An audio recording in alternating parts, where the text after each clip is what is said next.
Welcome to the Candidate Public Forum sponsored by the Lafourche and Thibodaux Chambers.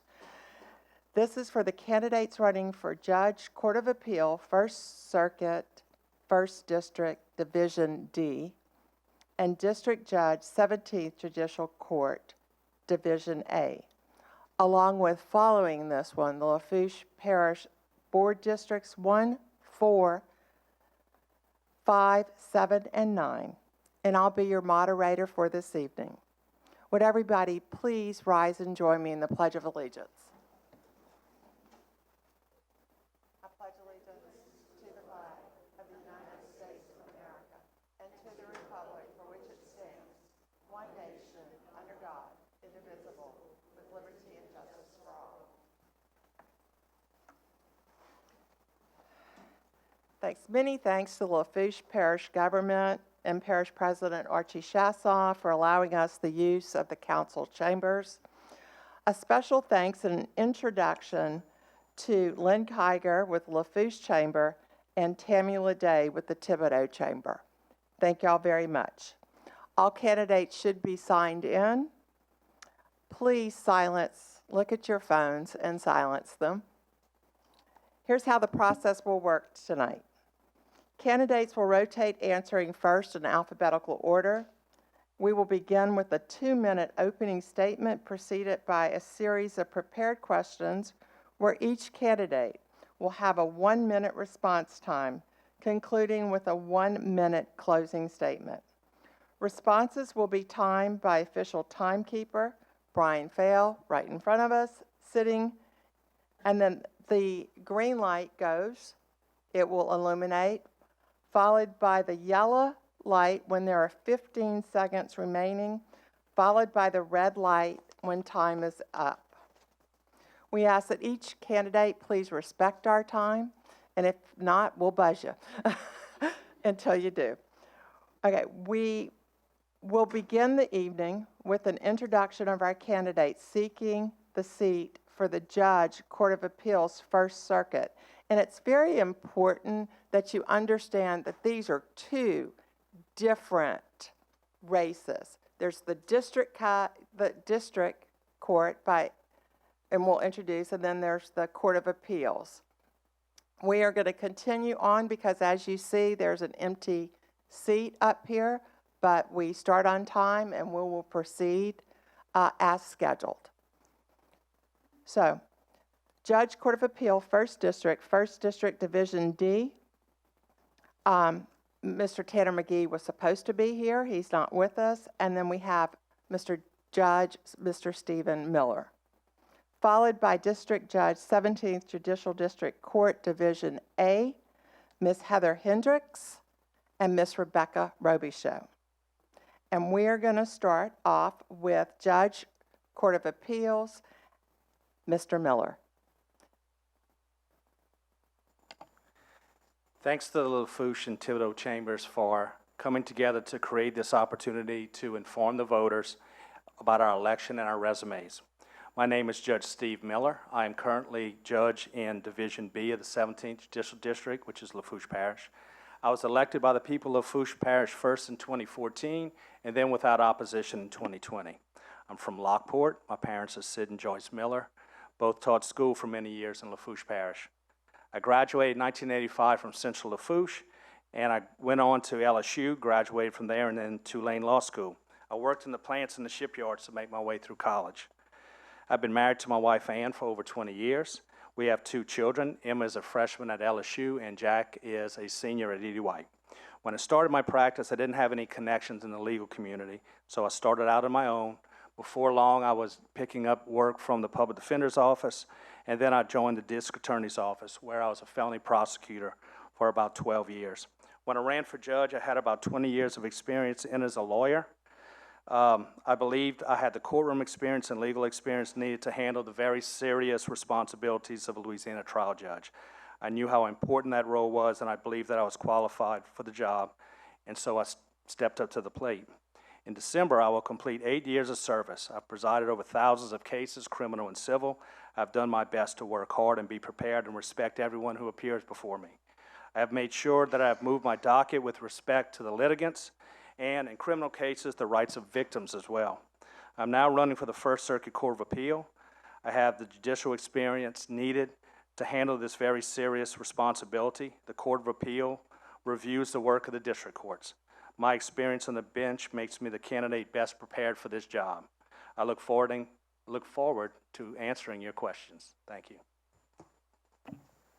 Thank you. Now we'll move on to our district judge, Ms. Heather Hendricks. Good afternoon, everyone. I want to thank the Lafourche Chamber and the Thibodaux Chamber for providing us this opportunity. I'm happy to say that this past Friday I received the endorsement from the Lafourche Republican Parish Executive Committee for this race. And I believe that's because I have been a prosecutor for 8.5 years in this parish. I've been an attorney for 12 years. My first career was as a teacher. I taught 8th grade for 11 years, and I enjoyed that thoroughly.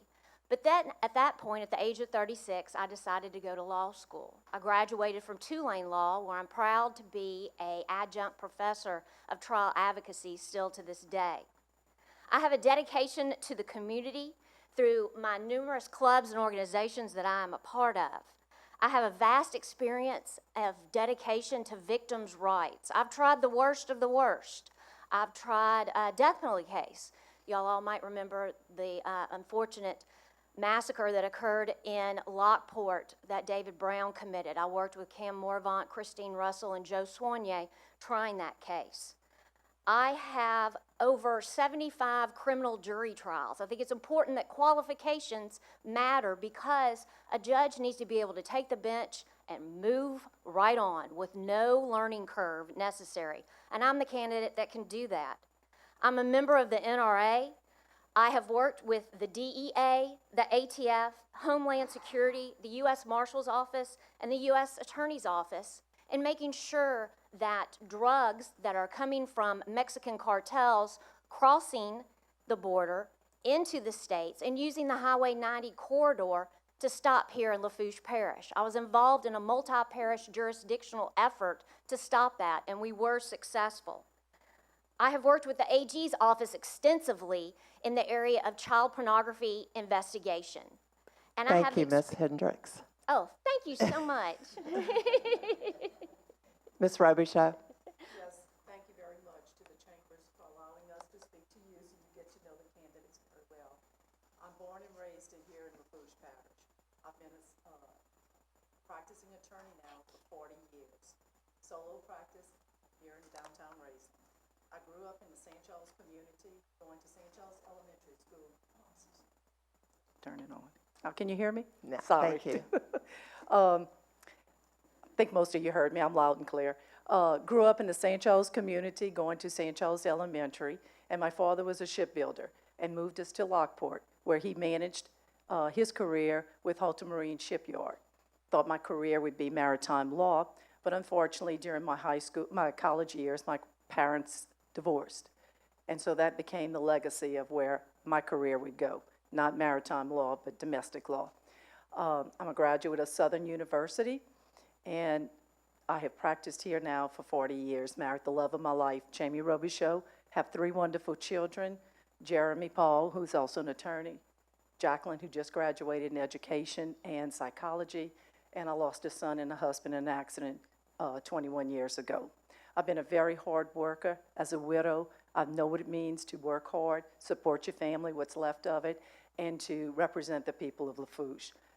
Most people would tell you I'm a strong advocate for my clients, and that comes with the good and the bad, because over the years, I've represented thousands of clients in business law. I have a real estate license. My husband was a broker, so we managed to do a lot of business law before his death. I also have a sewage business license. That's an operator. For here, the people in Raceland that live behind the hospital, I have to manage their sewage. So I come with complete diversity in a lot of areas, not just one area. And in my expertise is in the family law. We all go through law school and we choose our paths, or our paths choose us. So I chose family law, and I think I've been a strong advocate. Thank you, Ms. Robichaud. We'll move on to our prepared questions. And this will first go to the district judge candidates.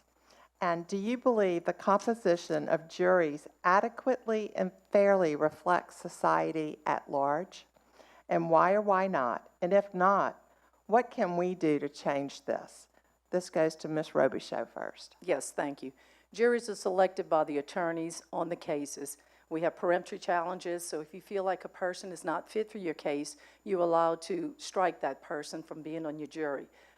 We can't all get the same people or the complete set of jurors that we would like on a case, but you can strive definitely by using the strike system to be able to accomplish the ones that you would like to be seated.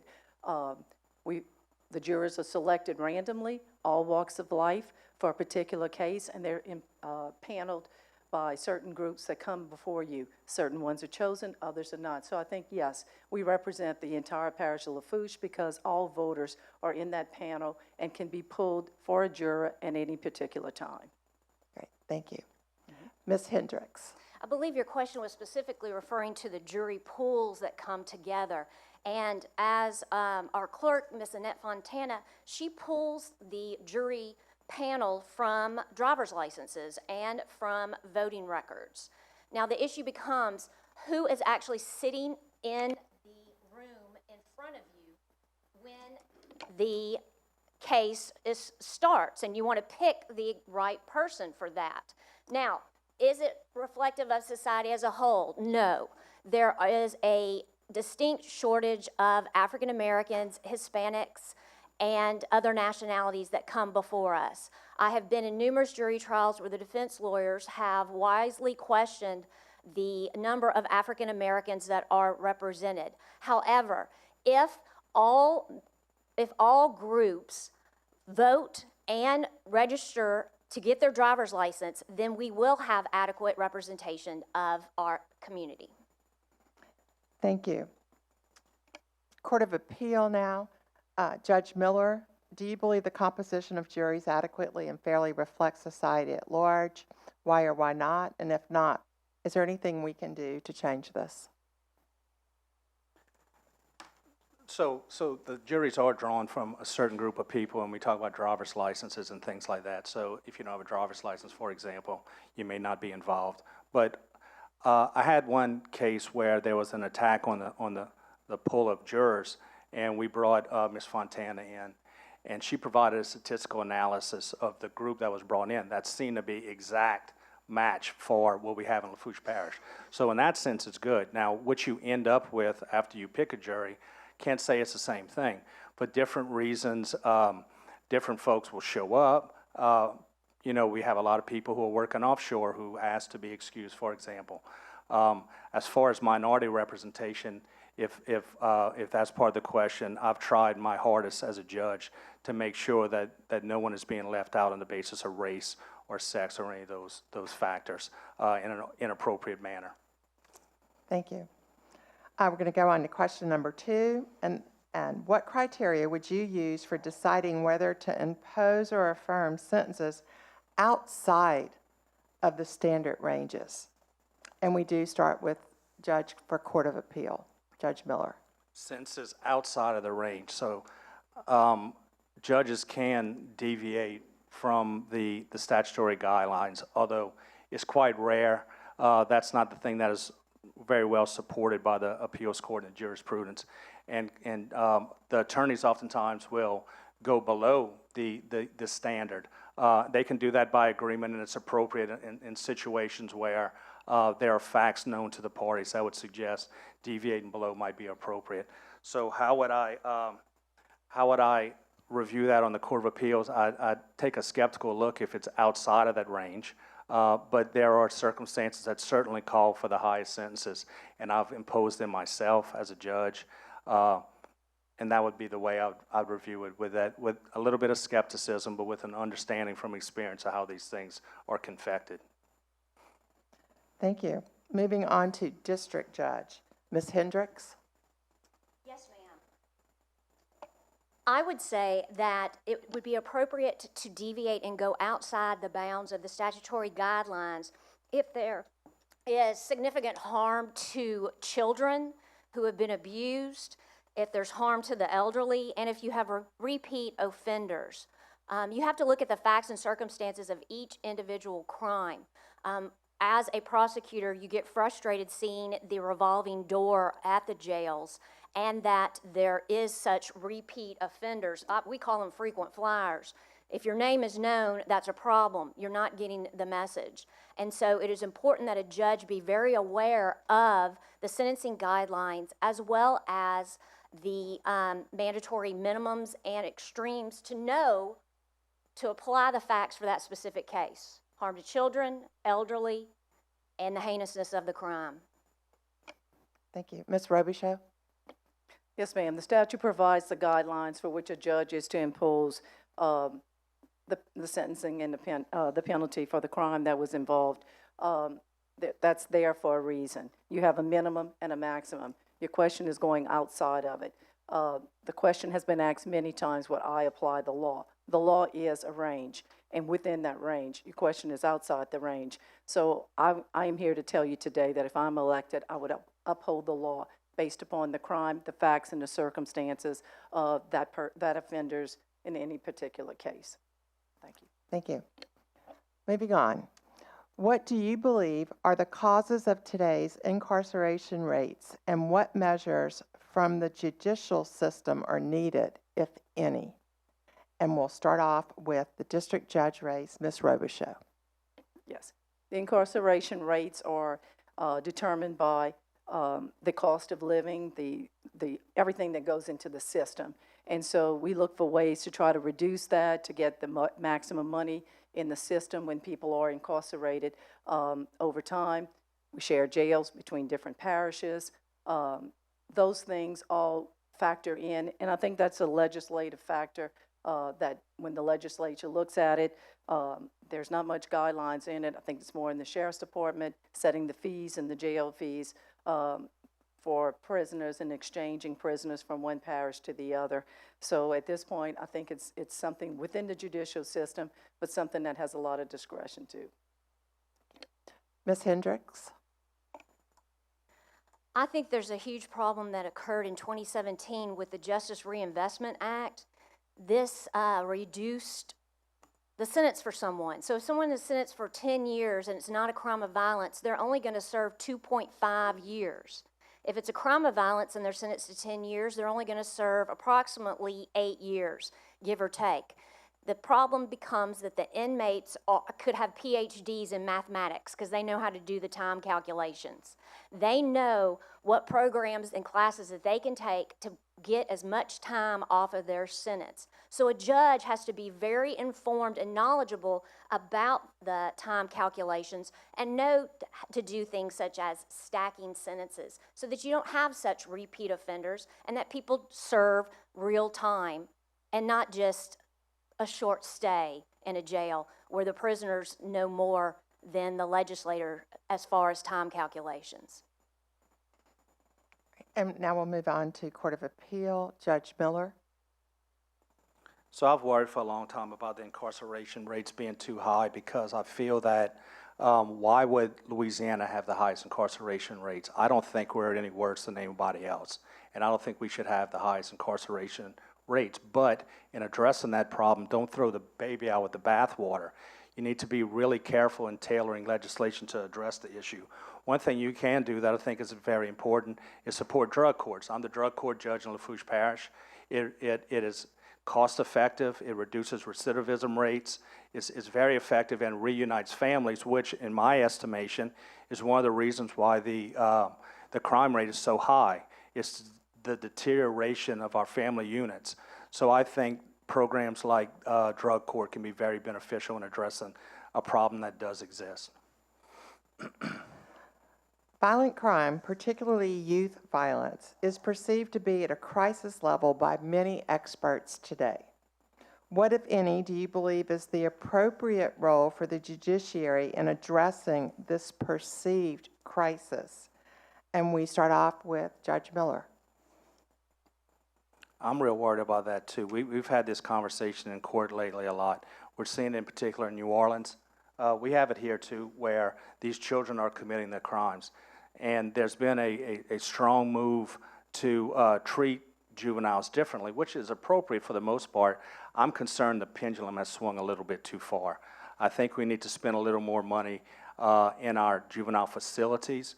We can't find places to put juveniles right now. All the judges, all the sheriffs, and DAs in the area, that really South Louisiana, struggle mightily to find places to put these children who have committed offenses. It's a grave concern. It's something you need to talk to your legislature about.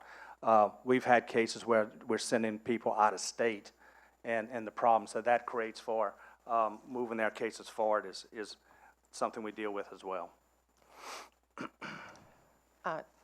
District Judge candidate, Ms. Hendricks.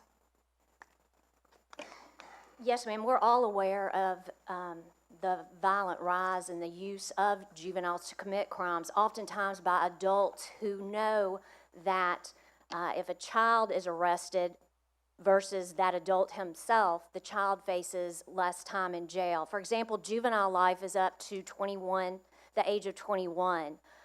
If someone is 14 and transferred to adult court, that person can be in prison until the age of 31. And if they're 15, they can get life without, they can get life with the possibility of parole. The issue becomes, how can we service these kids? Because when I was a teacher, we called them feral children. They're out there raising themselves. So we need to have more boys and girls type clubs to help the children.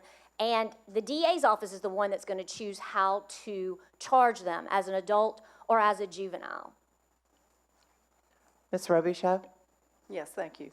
Juvenile crime has grown and is growing, and we've just recently heard about the 15-year-old that shot somebody at the football game in Bogalusa. Crime is getting out of hand everywhere. It's in all our safe, small communities. We're not thinking we're going to be affected by it, and we are. I think it all stems back for troubled families, broken homes. It's not coming from good families. It's people that are having tough times, low economics, lack of education. And so the best way to curtail our juveniles is in the education department, obviously, and having programs that will distract that. We have DARE with the Sheriff's Office, which we're trying to teach them at a young age to respect the law, to respect human life, to respect each other. So until we get a handle on programs that we can reform children from broken homes, because statistics say this is where the crime's coming from. It's not from good homes like yours and ours. It's from broken homes, and we need to get that addressed. All right. Do you believe that all citizens have adequate access to legal help and the legal system? If not, what can be done? And we'll start off with candidate for District Judge, Ms. Robichaud. That's a difficult question, because if you're a criminal and been charged with a crime, we have IDB. So I think they have fair representation across the board. My practice has been in civil law, and so many times people can't afford a private lawyer when getting a divorce, when trying to get an adoption, or when you have civil rights issues. We have self-help. Annette Fontana's office has pleadings to help the poor or to people that do not have the finances to hire their own attorneys. And that's the right step in the way, that we want to all be treated the same when you come to court, but yet we all can't get there the same.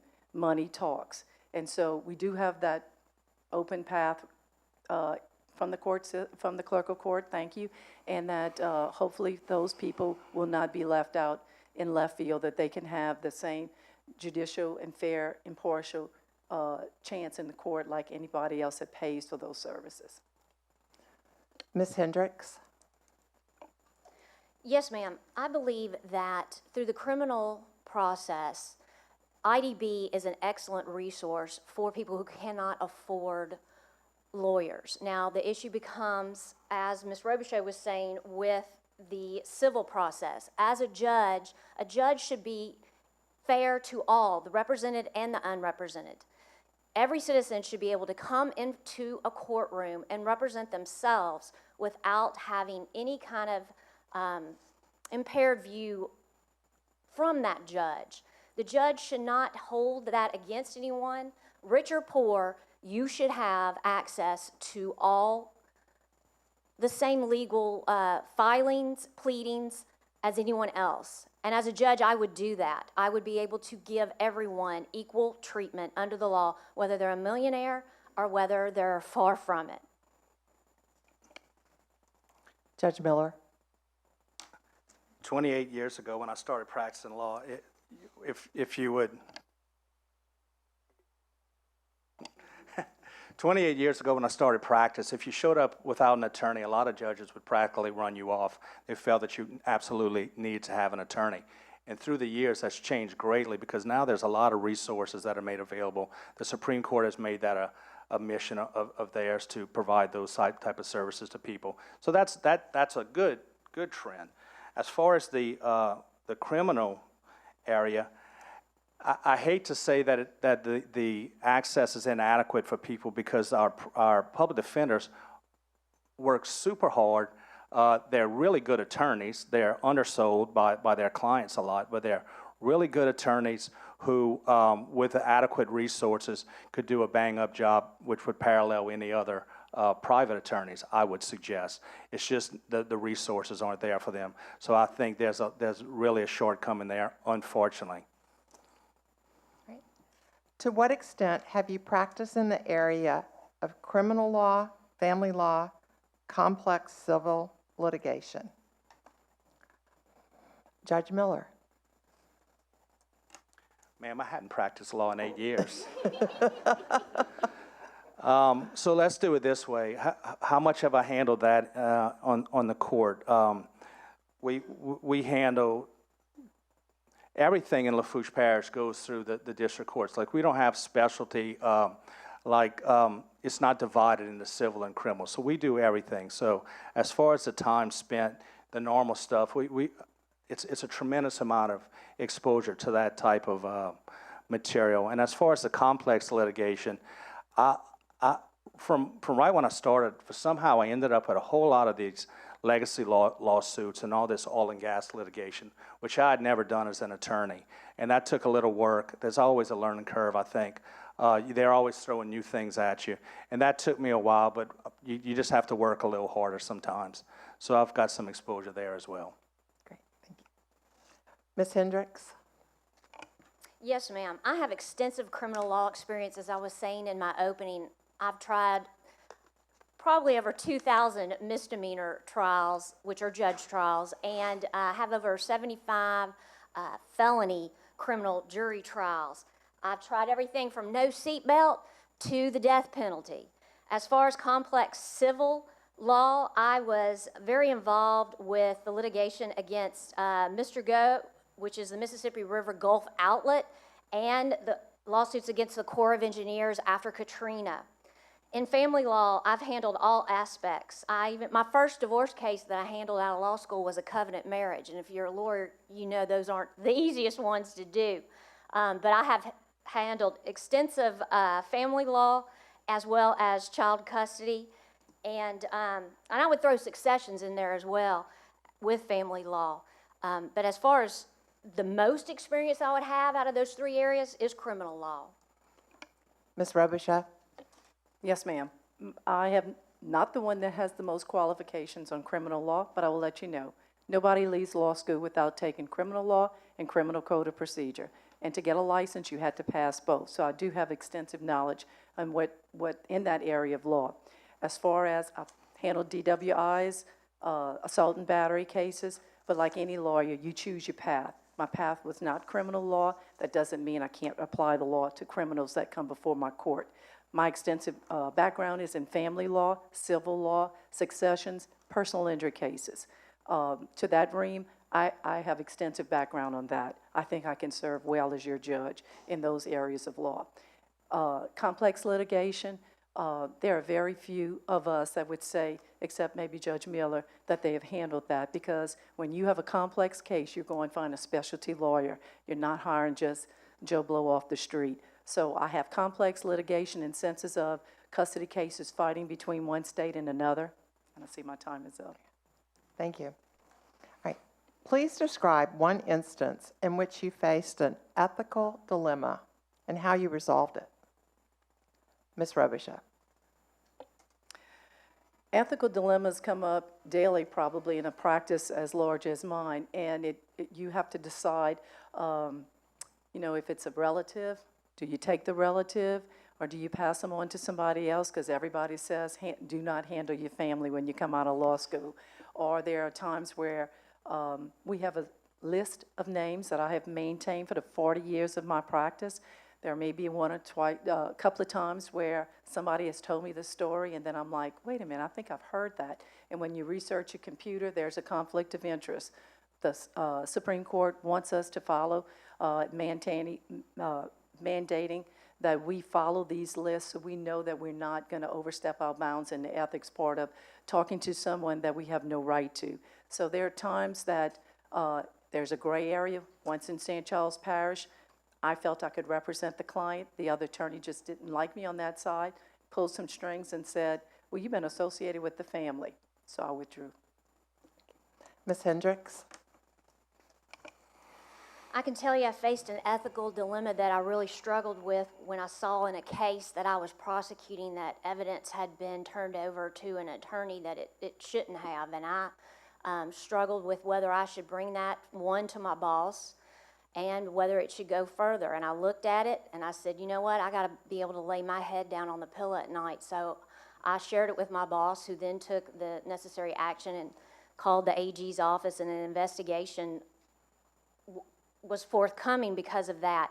It was against a person that I considered a friend of mine, and that's what's the hardest thing. That's when it's the ethical dilemma, because you're dealing with people that you care for, you respect, officers that you care for and respect, but you got to do the hard thing. You got to do what's right, and that's what I believe in: following the law, following the rules, and doing what's right.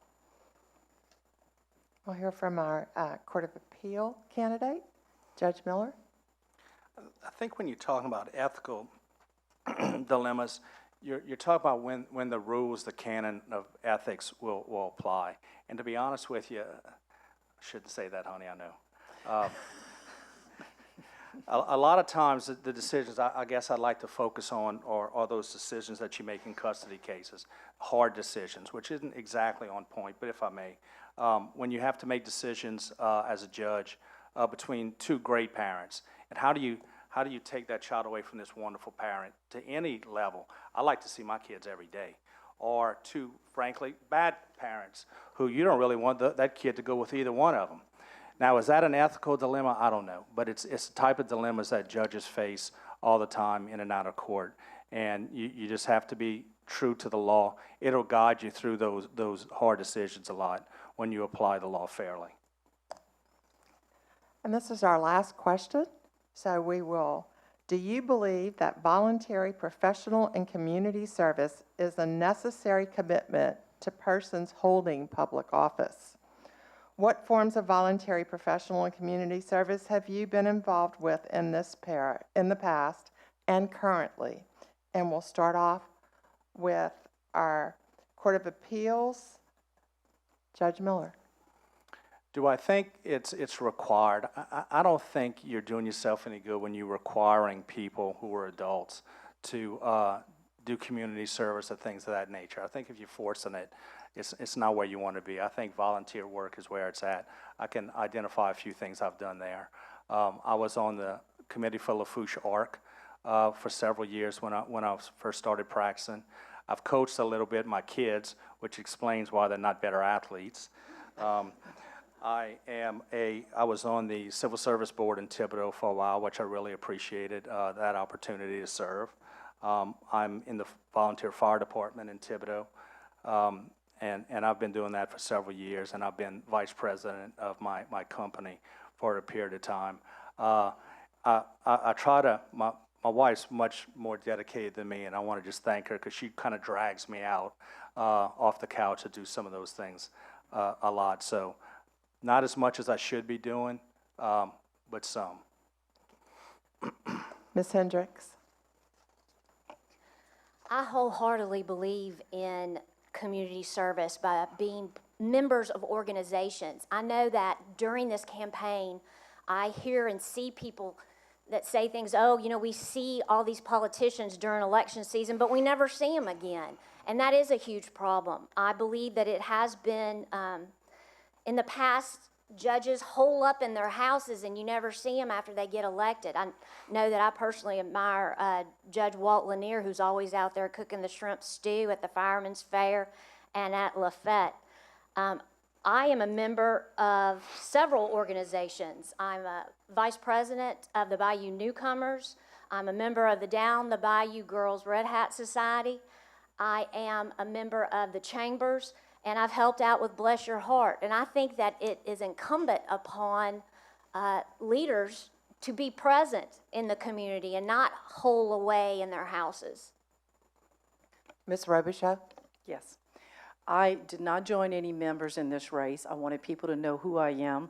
And so I stand by my history and my husband's history. I coached my son, the attorney sitting here, baseball since he was a toddler. My daughter, Jacqueline, at age, T-ball age, coached there all the way up until high school. I have devoted my time to running the recreational department in Raceland, funding that building, running those concession stands. I've also been the chairman of La Vie Lafourche, very prominent festival we have lost due to diocese rules and regulations. And that festival brought in over 200,000 people at a fair. So try running that for 2 years. So I devoted myself in time to St. Hilary Church Parish for 40 years. I've been a Eucharistic minister, lector, commentator. That's my way I give back, where it is in your heart. I believe in those groups, religion, and dedication to my children, always put family first. And that's where I volunteered my time for. I've also been members of the past bar associations and served my different offices there too. Thank you. And now we'll move on to closing statements, which will be a 1 minute timed. And we start off with Ms. Robichaux.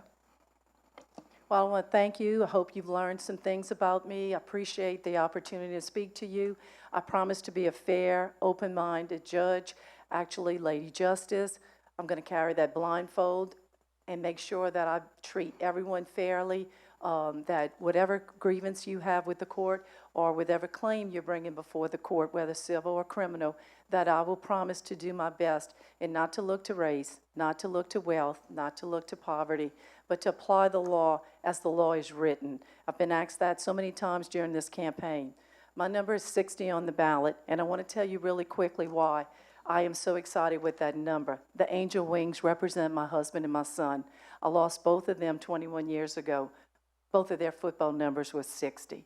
This was a random number, and I can't tell you how much it's helped me meet the people of Lafourche Parish and be able to retell this story over and over, because I feel like I've always lived every day with them in my heart. But just letting you know my story now, that I didn't pick that number. I believe God has a hand in it. Thank you.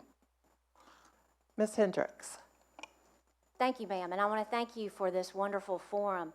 I came from a blue-collar family. I had to work for everything that I had, and I've worked hard. No one's ever going to outwork me. I came from a family whose last name didn't mean anything in the community. I was the first to graduate from college in my family. Now we have 5 grandgirls. They all have postgraduate degrees. We have 2 MBAs and 2 lawyers and 1 CPA. I can tell you that I think it's very important that people look at qualifications and dedications to a community. I was born in Shreveport, haven't lived there since I graduated from high school in '88. I can tell you I had absolutely no choice in where I was born, but I did pick where I live now, which shows you I make really good decisions.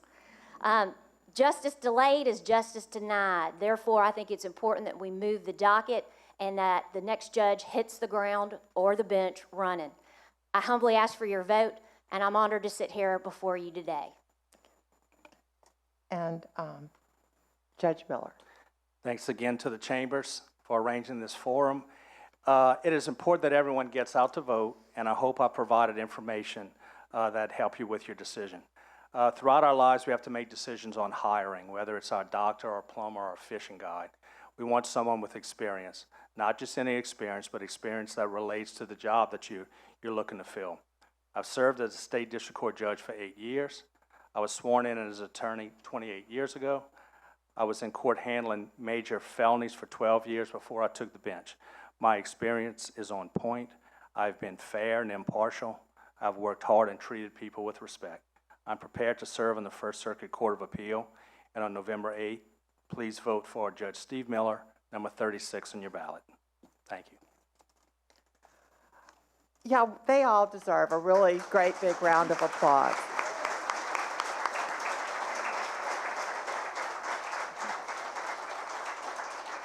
So I want to thank each of you for participating in this all-important forum, and also express my disappointment. All candidates were invited, and we miss, Mr. McGee, who was unable to join us. But so just to make sure that you understand that they're not in the same race, that we do have the Court of Appeals, where Judge Miller was presented here, and we have our district court judge for Ms. Hendricks and Ms. Rebecca. Thank you so much. We are going to take a very short break and get it set up for the school board. Thank you. Thank you.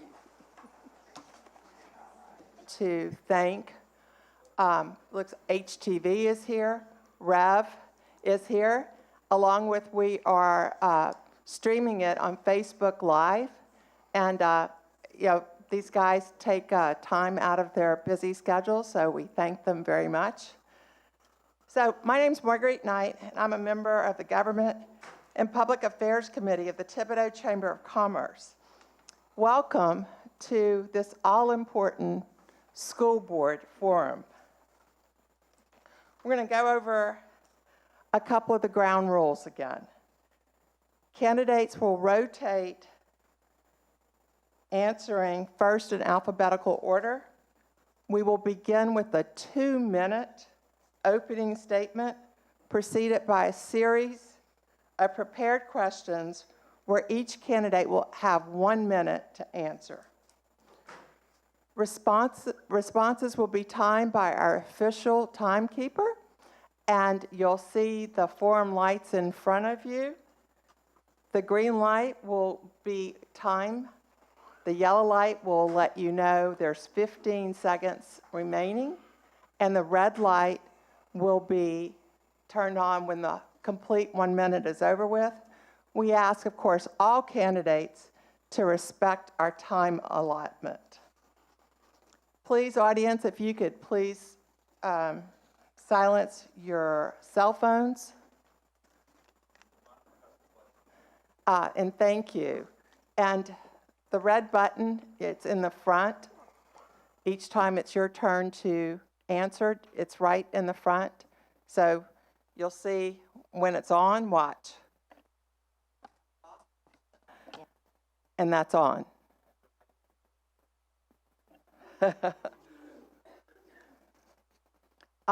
All candidates were invited. We had hoped that all would show up. We will go and proceed on. If they do show up, we will allow them to join in at that time. So now we're going to start off with an introduction to our candidates seeking the seat of Lafourche Parish School Board, first by district in alphabetical order. So we start off with Ms. Cheryl Chuck Thomas for School Board District 1. Hi, my name is Cheryl Thomas. I'm running for the school board seat for District 1. I have 2 children. One is deceased. My daughter is deceased. I have 2 grandchildren, which I help my son with. My granddaughter is at Loyola University, and my grandson is Thibodaux High Tiger. I did a lot of work in our community and will continue to do more. I thank you all for allowing me to represent District 1 as your school board member. Moving forward, it will be an honor to serve District 1 as your school board member once again. Voting for me, number 61, will allow me to continue to do what I've started and not just myself, what we started as a board. I will continue to support the school board mission, visions, goals, values, and economic postures that are beneficial to Lafourche Parish's faculty, staff, and most importantly, our students. Thank you. Thank you. Mr. Myron Wright. Hi, my name is Myron Wright. First, I want to thank the Chamber for giving us the opportunity to present our race. My life motto, it doesn't matter how slowly you go, as long as you don't give up. I'm a resident of Thibodaux, Louisiana, where I graduated from Thibodaux High School in 2005. I earned my associate degree and bachelor's degree in business management from Nicholls State University and my master's of business administration from Southern University A&M of Baton Rouge. My career experience include working in the healthcare industry, where I worked at Thibodaux Regional Health System from 2013 to 2019, nonprofit management, where I started the Myron Wright Foundation in 2007, and is still in existence, and entrepreneurship. In 2017, we opened MD Wright Academic Center. Unfortunately, we had to close it due to COVID in 2001. I also, in 2019, I published my first book titled Overcomer, The Life of Myron D. Wright. In 2019, I started as the adjunct professor at Fletcher Technical Community College, and in August of this year, I was hired on as a full-time professor with Fletcher within the business department. Thank you. Thank you. On to School Board District 4, Ms. Shanna Ellender Yurtich.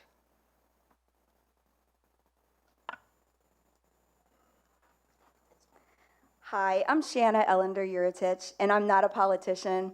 I'm a wife, I'm a mom, and I'm a teacher of 17 years. In my career, I've never shied away from uncomfortable conversations. In fact, I usually start them.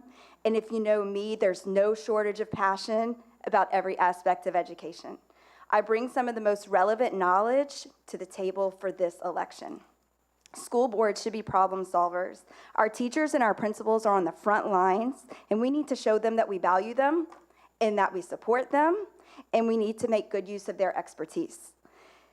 When I tell people that I am running for school board, one of the most common responses I get is something needs to change. What I'm saying is there's a perception of not having transparency on the board, and we need to change that. Another thing I've heard is we need new blood on the school board. This is what I think that means, is that we need people who have ideas that match what's going on in our country and today. So in our small community, we think extreme ideas coming from the federal government won't come here, but we can't think that way. They're already starting to come, and we've got to tackle that head on. Education in our country can shift back in the right direction if our parents continue to push back. Put the right people on your school board, and we can right the ship. We want new ideas, put the people in position who have the most skin in the game, the parents and the teachers. We have to bring families back into schools. We have to get the parents involved like they used to be. We need to untie our principals and teachers' hands and let them do their jobs. We need to get the government out of our schools. And finally, teachers and parents should never feel intimidated to come forward for fear of repercussions. Ms. Marian Fertitta. Good evening, and thank you, Chambers, for hosting this forum. I'm Marian Fertitta, the incumbent for District 4 school board seat. I'm a native of Thibodaux, a graduate of Thibodaux High School, and as were my children and my 8 siblings. We also, right now, we have lots of nieces and nephews that are at Thibodaux High, and now we're going into the great nieces and nephews. I attended Nicholls, where I received a bachelor's degree in elementary education, a master's degree in curriculum and instruction, and it's plus 30 with minor in guidance and counseling. Later, I decided that I wanted to reach certification in administration, supervision, and superintendency, which I did, and that was another about 30 hours that I went back to school. that you can say I am truly a lifelong learner. I've always been active in the community, serving in many different ways, and in my church and also in professional organizations. I'm a chamber member, past president and current secretary of the Women's Club of Thibodaux, the secretary for the Lafourche Retired Teachers Association, a member of the Lafourche Education Foundation Board, the Alumni Federation, the Lafourche Republican Women's Club, and I'm a minister of communion and a lector at St. Thomas Aquinas Catholic Church. I was a classroom teacher at South Thibodaux Elementary, which is now CM Washington. I also served as the middle school coordinator and also the accountability it was federal programs coordinator and then central office supervisor of middle schools and student accountability. Then I moved on. I went to the Catholic Schools Office for the Diocese of Houma Thibodaux, where I served as the assistant superintendent and then the superintendent. My experiences on the board Thank are... you, Ms. Fertitta. Oh, thank you. Time's up. Mr. Brett Smith.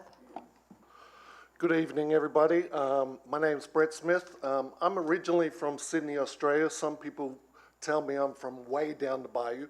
All right. 15 years ago, I came to Thibodaux, Louisiana. I met my wife, and my wife gave me an ultimatum. You're either going to work in the sugar factory at Lafourche Sugars or become a teacher. All right. Nothing against the men and women that work in the cane fields, but I can't deal with Louisiana heat. And I still can't deal with Louisiana heat. So I decided to become a teacher. For the past 14 and a half years, I've been an educator in Lafourche. This last year, I decided to move away from Lafourche Parish, and I teach in an online school. During that time, I was a teacher for 8 of those years, and then the last 6.5 years, I've been an assistant principal, both at Lockport and East Thibodaux Middle School. During that time, I have served your children, probably some of your children in here, taught your children in here, made relationships with many of the people throughout the community from here, from the central area to all the way to Thibodaux. I absolutely love Lafourche, even though I'm not originally from here. It's kind of, how do I say it? I love it because I'm coming all the way from Australia to here, to live here. So I thoroughly enjoy it. Now I am an educator. I love education. I love serving your kids. Even though I'm not in Lafourche anymore, the main reason why I want to become a school board member is to still impact the lives of our students in Lafourche. And I absolutely adore these kids and want to make sure they're getting the best education possible. Thank you. We'll move on to School Board District 5, Mr. Guy Campbell. Thank you. My name is Guy Campbell Sr. I'm represent the Bayou Blue area. I'm married to Hernika McCoy Campbell, who's an educator at Race and Law. The reason why I ran for school board is I care. I care about the kids. I care about the teachers. I care about the system. I want to help and make sure the system works for everybody. Everybody's not going to college, but everybody could become a productive citizen. And I think education plays an important role in getting everybody to that point of I'm going to be able to live in society and function as an adult. That should be one of the main goals of the education system. Now, that will entail everybody participation, the kid, the teacher, the parent. And I think being on the school board, that would be one of my biggest goals, is to incorporate a system that everybody participates and everybody benefits from. I'm a father of 6. I used to coach high school basketball. I used to coach recreation basketball. I'm currently serving on the Bayou Blue Recreation Board. So kids and family is my heart. That's what I continue to pray and ask God to lead me and guide me to make sure that I can show my worth to my community and most importantly to my family, to teach them how to be a man and how to be a productive citizen in this world. Thank you. Mr. Clyde Joey Duplantis was invited and it indicated that he was going to attend, but he is not. So we will move on to School Board District 7, Ms. Jamie Malbrough. Good evening, y'all. Thank you for inviting me here. My name's Jamie Marbrell. I have 4 children. One is an educator at Lockport Middle teaching 7th grade math. One coaches football at Central Lafourche High School, and 2 of them attend school at Lockport Middle. 2 of my 4 children have exceptionalities. I have been dealing with the school system for 17 years, advocating for my children. And this year I decided I'm just disgusted with our school system. It's time for change. I've decided that parents can do everything right, but it doesn't matter. So at the end of the day, I want to make change. And I've been out talking to people out in District 7, and many things have been shared with me that are extremely disturbing. Parents and stakeholders feel that bullying is out of control. Children being rushed to the hospital because they consumed something while in the school's direct authority. Children being filmed in bathrooms where privacy is expected while in school's direct authority. We've been told that there are gender-neutral bathrooms in all K through 12 schools by our school board president. No parent should have to worry about these issues when they send their children to school. Current school board policy does not allow us to speak unless it's on agenda items.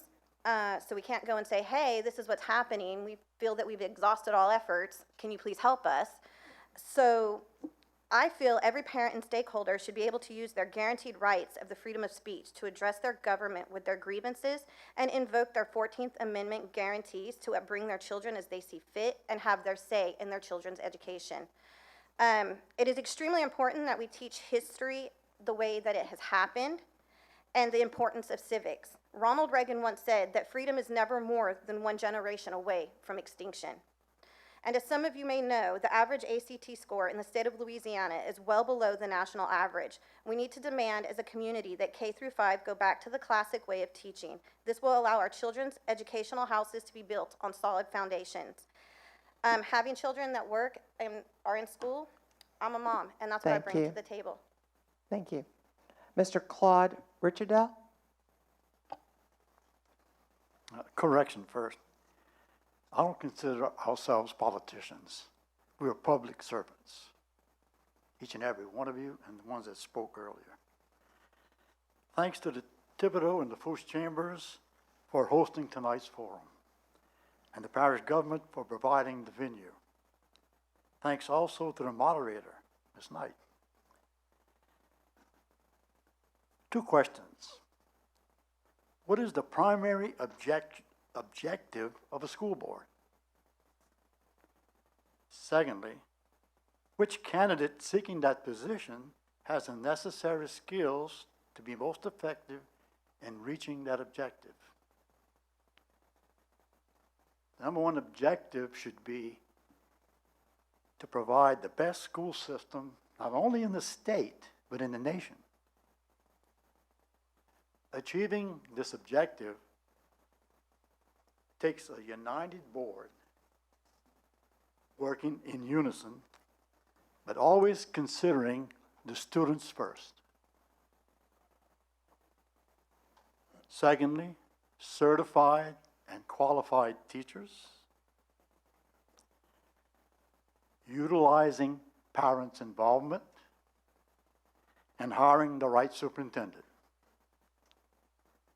Being born, raised, and educated in Lafourche Parish, my years in public service, and my involvement in numerous community service organizations has taught me how to work with individuals having diverse backgrounds and ideas. We have worked to find solutions to problems as well as improvements to our community. My background in problem-solving skills will allow me to best serve the Lafourche Parish District number 7. Honor me on November Thank you. 8th by electing me to the school board, District 7. Thank you. We'll move on to District 9. Ms. Allie Melanson Boulanger was also invited and indicated she was coming, but is absent. So we will move on to Ms. Buffy Lynn Charpentier. Good evening. Thank you, Ms. Knight. My name is Buffy Lynn Gisclair Charpentier. I'm a Lafourche native, and I am a candidate for School Board District 9. My husband Mark and I reside in Golden Meadow, and we have 4 children. We have 3 boys currently in public school, 1 attending South Lafourche High School, and 2 at Golden Meadow Middle School. My work history includes experience in marketing, human resources, and office management, and for the last 9 years, I have operated my own small businesses.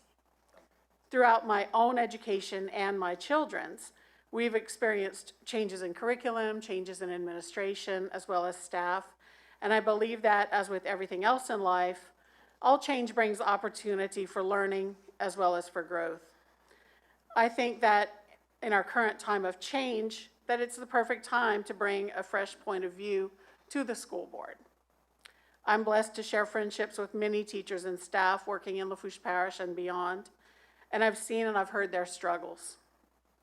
It's always been my goal to support these dedicated professionals and friends. It's imperative to me that we maintain focus on providing quality education to our students while attracting and retaining the best teachers out there.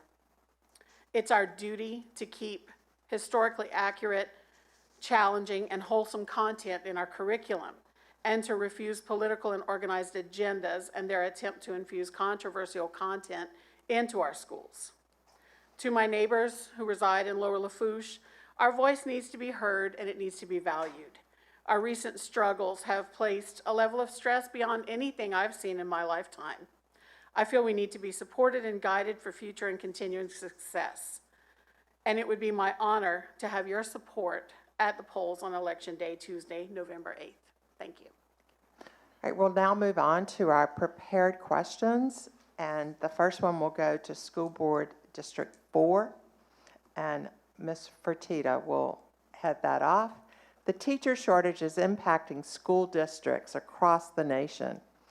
How can school boards overcome this challenge to improve both the recruitment and retention of qualified educators?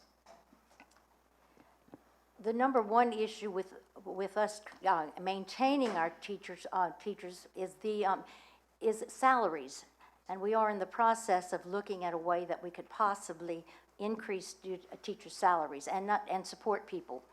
The other thing is we have some very interesting incentives that the superintendent is putting into place, where people who are currently teaching for us with a degree and they're not certified, putting in a fast track for them to become certified teachers, which will help to keep them in our systems also. So it's just a matter of thinking out of the box and maintaining ways that we can entice people to come to work for us and to stay with us by providing them with better salaries and ways that they can become certified. Thank you. Mr. Smith?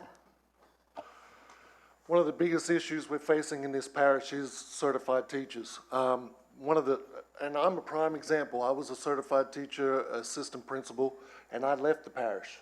I'm actually in an online school parish right now, and I'm getting paid more than I was as an assistant principal. Health care in Lafourche is very expensive, and that's another thing that makes it very hard for teachers to stay within the parish, because A, they could go to Terrebonne, St. James, or St. Charles and receive higher pay and better or cheaper health insurance. With that said, in order to raise salaries, I don't think we should bring in new taxes. And I'm against bringing new taxes on our community at this time in order to be able to retain and keep those teachers. I want those teachers to have better pay, but not at the cost of the community at this time. Ms. Ellender Yurtich? Thank you. Oh, gosh. Thank you. Thank you so much. Okay, so I'm so glad we were asked this question.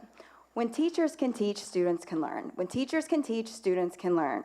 If a teacher feels supported, a teacher will stay where they are. So if we can make teachers feel supported wherever we are, then teachers will want to stay.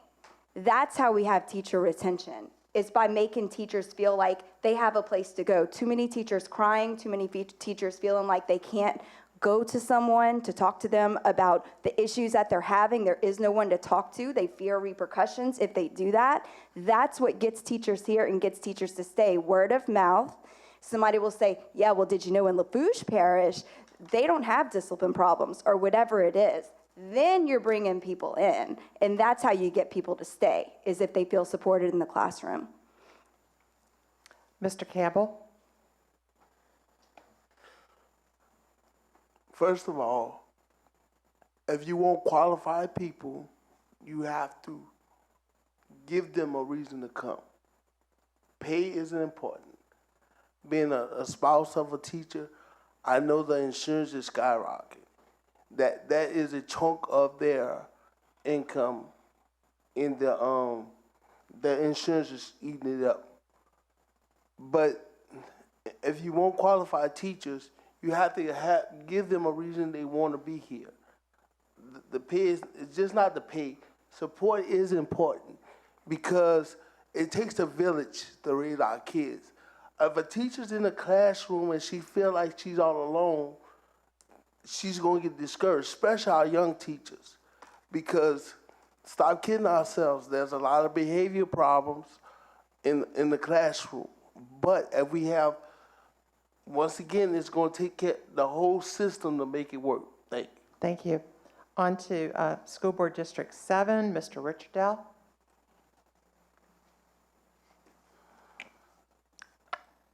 Respect. It's lost in our society. Remember, every profession starts with a teacher. You will not succeed without a good teacher. Everything said prior to my comments, I fully support. And we must bring back respect for the teachers and for authority. Thank you. Ms. Marlborough? Yes, I would like to thank the superintendent and the current board for bringing in teachers that aren't certified. I can proudly say my daughter's an uncertified math teacher at Lockport Middle, and she has some of the highest test scores in the district from her students. So finding talent in different places is an amazing thing to do because you never know what someone's calling is supposed to be. As far as what we currently have, there's the REACH program, which can help paraprofessionals become educators. I wholeheartedly agree with the other people on the panel that health insurance is one of the reasons that our teachers are leaving. Their salaries, of course, but work environment also. The number one reason teachers are leaving the profession is because they do not feel supported. Supported teachers will stay, and some of them will take a less salary to stay in our community. So let our parents back in the classroom and our community to support our teachers. Thank you. District 9, Ms. Charpentier? Thank you. I'm in agreement with much of what has been said already. While increased salaries in other districts provide somewhat of a challenge to our district because teachers are leaving for that paycheck, paycheck is not everything. I think that the incentive program allowing non-certified teachers to come in and get certified through their work process is an amazing start to getting good talent. I think that we can probably do better working with our area universities with recruiting and encouraging graduates to stay home and teach at home. Pushing the value of our community, showing them that there are options out here. You know, people think of Lafourche Parish sometimes as a dead-end parish, that, you know, there's no future here. We've got to show that. And that way, I think we keep good teachers, we develop good students, and they stay in our system. District 1, Mr. Wright? Yes, I am in agree with, with mostly everyone on this panel. But I don't believe money is everything. You could give me so much money, and I still won't be happy. One thing I don't see within our school system, I don't feel our teachers have a voice. And I feel the board's making all the decisions. We got to give our teachers a voice, and also mind, body, and soul. We got to protect our teachers' mind, body, and soul. We just went through COVID. Hurricane Ida, our teachers are dealing with so much. I just feel that we gotta find different ways to support them, different incentive packages. I live in Thibodaux. We have a multi-million-dollar wellness center. Our teachers shouldn't have to pay full price to use that facility. The board, we gotta get to the table with our leaders and find ways to support our teachers. Ms. Thomas? I do agree with everyone. We have to support our teachers. And a lot of people say money is not everything, but I've seen money drive a lot of things. And that's why a lot of teachers are leaving our parish, because they are getting a better pay. Do they need to be supported? Wholeheartedly, yes. We need to support them as teachers. And most of the board have open doors. So if anything was going on that needed to be addressed, we would address it. But you can't address anything that you don't know about. If somebody come to me with a problem, I'm addressing it. And I'm addressing it. And about that tax, I know I'm about to get this red light. That tax is part of an effort to lower property taxes across the entire parish and make our tax structure Thank you, more. Ms. Thomas. On to our next question, and we will be starting with School Board District 5 on this one. What do you see as your role as a board member as it pertains to parental and/or constituent concerns regarding the school system, a school, or an employee? Your role as a school board member. As a school board member, our job should be to uphold the policies and the rules. If it's a rule, that's the rule. As far as parents having rights to the education, I think every parent should want to know what these children are learning. So they should have access to what they're being learned, what they're being taught in school. Now, they cannot control what the book said, because the history is the history, the math is the math, the English is the English. So we're going to follow the guidelines that's set before us. But we cannot allow, we can't allow people to change because they don't like something. We're going to stick to the guidelines, and as a board, we set the policies and we keep it going. Thank you, Mr. Campbell. Ms. Smallbrew?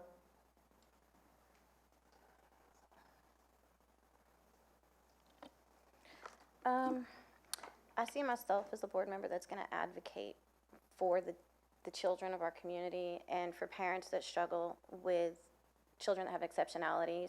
And that is a hard one to face. We have to set policies that are open to our community.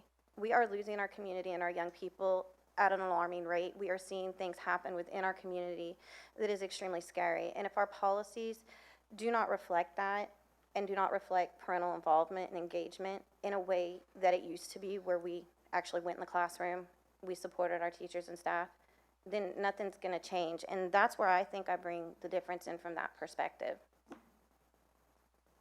Mr. Richardell?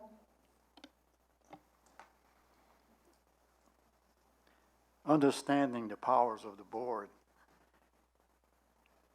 is to elect a superintendent. That's one function of the board. And the budget process involvement. And you cannot interfere in the schools as an individual. on your own, but you can be a facilitator in solving problems. And even if it's not in your district, because there's nothing more frustrating than a parent trying to help their child to learn, knowing what they've been through in their life, the struggles that they've had, and wanting to make that path easier for that child. So yes, you have to have that compassion to do that, and I do. Thank you. Absolutely.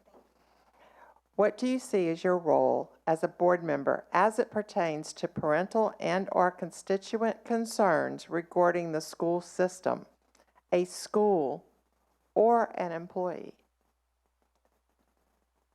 Moving on to School Board District 9, Ms. Charpentier. I see the role of a board member with regard to those situations as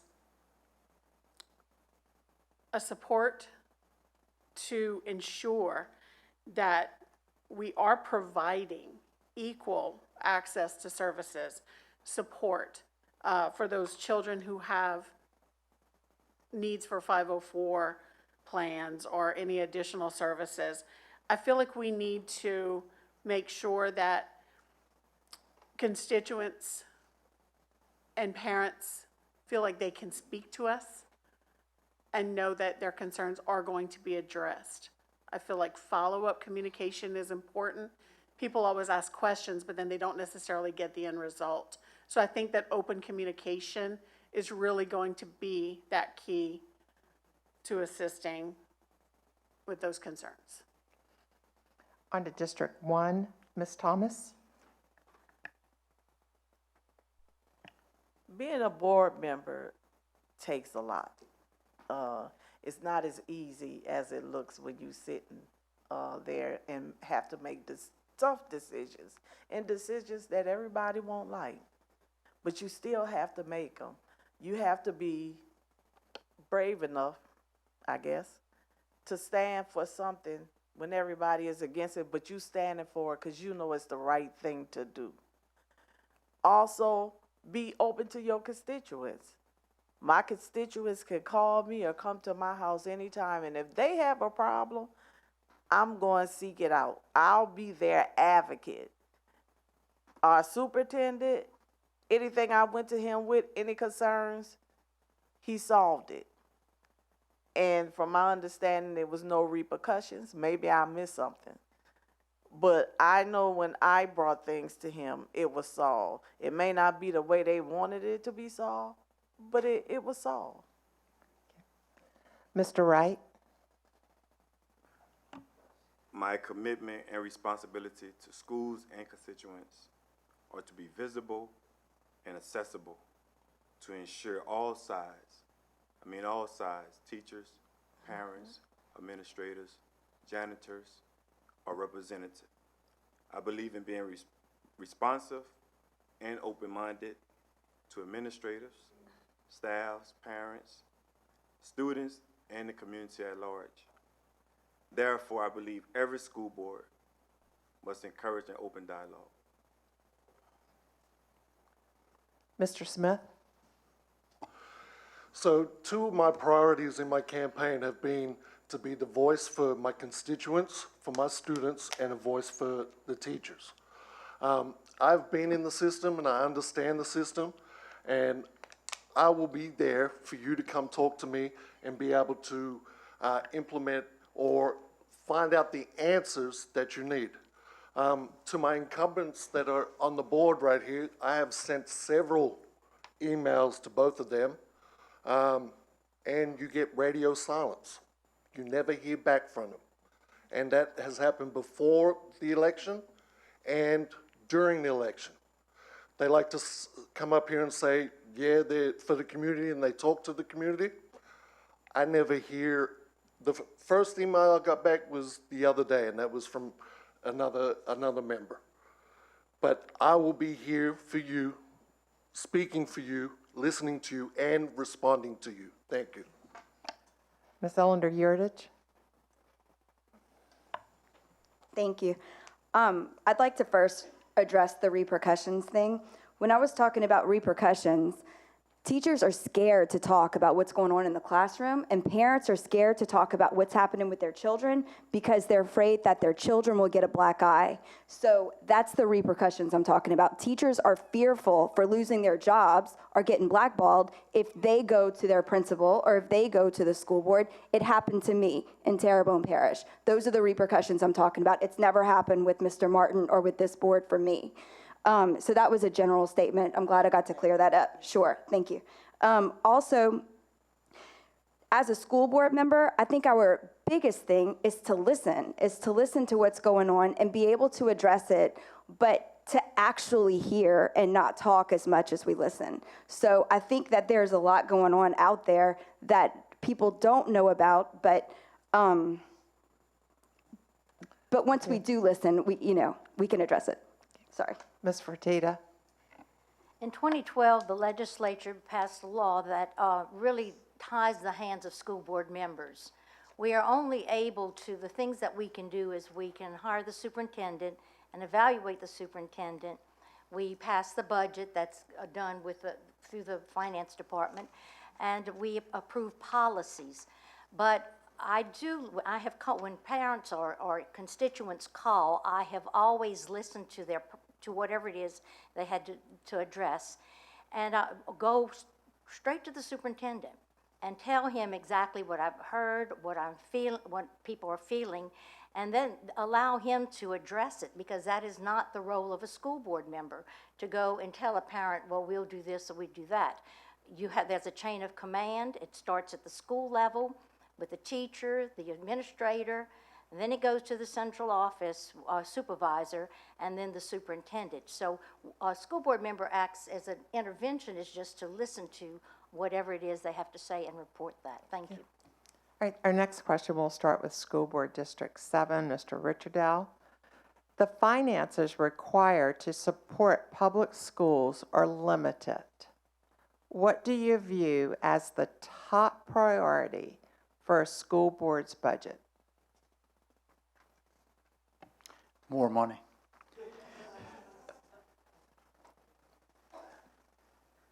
Yeah, that's a tough one. As you stated, you have a limited amount of funds to work with, and therefore you have to prioritize with that money the things that you need to do in the school system. And I think the board members, working with the superintendent, parish government, even state, some kind of way you need to get more funds into the system, but I would not advocate any increase in taxes. Our constituents are suffering too much now, financially. I'm finished. Mrs. Marlborough?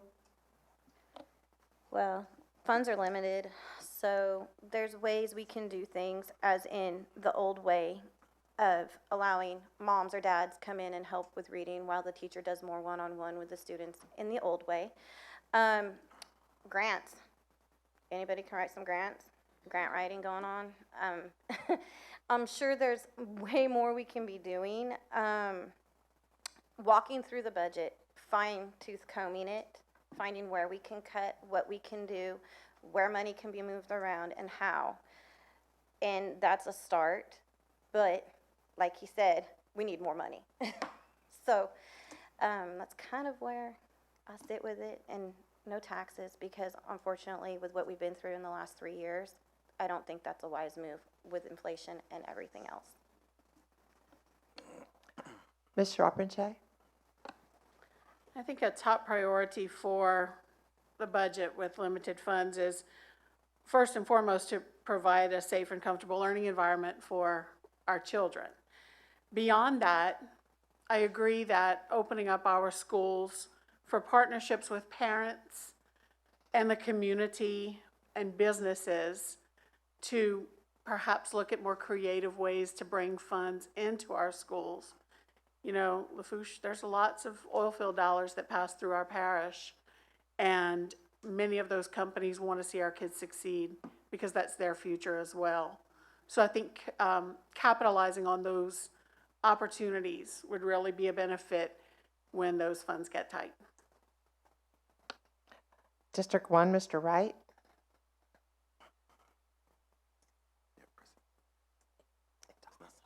It's on. What was the question? The finances required to support public schools are limited. What do you view as the top priority for the school board's budget? Top priority, without raising taxes. I just believe we got to be more creative. Find creative ways to increase revenue. On that, and that's going to take the board being smart, making smart decisions, hearing everybody out. I'm a firm believer in partnership, partnering with our stakeholders within our parish to find ways to bring in revenue. I'm a firm believer in using our assets within our school system to increase revenue. Something I have in mind, it's a simple, something very creative. Every year, we send a school supply list out to our students. But none of those school supply lists have a business on there. But yet, our students going to spend millions of dollars with these big corporations right here in our parish. Thank you, Mr. Wright. We got to get a return on that somehow. Thank you, Mr. Wright. Ms. Thomas? You know, it's easy to say we need more revenue, but I didn't hear a lot of suggestions on how to get it. The only thing I hear is don't raise taxes. This tax that we're working on right now, and I started and I'm gonna finish it this time, is part of the effort to lower property taxes across the entire parish and to make our tax structure more efficient. It represents an effort from the Poets government to work with others, with other taxing agencies to keep our tax burdens low, yet shift valuable resources to the school system. It will keep the tax rates supporting our public schools lower than many of our neighboring parishes. It will result in a much-needed $4,000. Thank you, Ms. Thomas. School Board District 4, Ms. Ellender Yurtich. Thank you. Top priority is adults on campus. We need authority figures on campus because that helps to reduce behavior issues in schools. And if we can reduce behavior issues in schools, teachers can teach and students can learn, and that's the goal of schools. There are things we can do for free that we do pay for right now. For instance, there's some professional development that we have district-wide, and there are some things that people can do. Like, for instance, I'm certified in a couple of things. I would be happy to spend over the summer a day PD of this and a day PD of that. Anybody volunteer to come, and then teachers can learn. That's free. All we need is a place to do it. So we could possibly get rid of some of the money that we pay for professional development if we get our expert teachers in to help teach each other. That's just one idea. I have more, but my time's up. Ms. Fertitta? My top priority is teachers' salaries, teacher and support staff salaries. You can say what you want, but we lose good teachers every year to the parishes that when they can get in their car, drive 30 minutes, and have a $10,000 raise. Parents, teachers need money to support their families like everybody else. Of course, our second priority would be to continue to repairing our buildings after the storm. People don't understand how much money that is involved in trying to replace buildings, making decisions about which buildings are going to be first on the list, or what, when are we going to, what are we going to do with this school or this school? We actually still have students who are not on their campuses. So, number one priority, raise teachers and support staff salaries. Number two, let's get our buildings back to where they are, and we can go about our business as usual. Mr. Smith? All right, Ms. Thomas said come up with solutions. All right, over the past 3 years or so, our support staff in the parish has gone from 2 people to about 12 people. That's cost the parish about $1.2 million over the past 3 years. That's coming out of COVID money. COVID money is about to dry up, so we have to come up and pay those people somehow, some way. Bad thing is, in my constituency at East Thibodaux Middle School, 8th grade does not have a social studies teacher right now. We are paying online systems to teach our 8th grade social studies class, where the support staff certified in social studies could be in that classroom helping our kids. Another example is Bayou Buff is closed right now. We could consolidate that school and move that with the Chack Bay School. Just some ideas, thinking out of the box solutions. Mr. Campbell? Our main goal should be, number 1, teacher pay. Number 2, technology. This world is going to technology. So in other words, we must find a way to teach our kids how to prepare for the future. We need more technology. We need more ways of teaching technology to prepare the kids for the future. The buildings are important, and I understand that it's a shortfall, but if we don't educate our kids, we can always be on a short call. So we gotta find a way to first get teachers, certified teachers in the classroom, and catch up with the times. Thank you. The Lafourche Parish School District has developed and published a 5-year strategic plan. Describe how well your priorities align with this plan and what, if any, of your priorities are not included in the current strategic plan. This starts off with School Board District 9, Ms. Charpentier.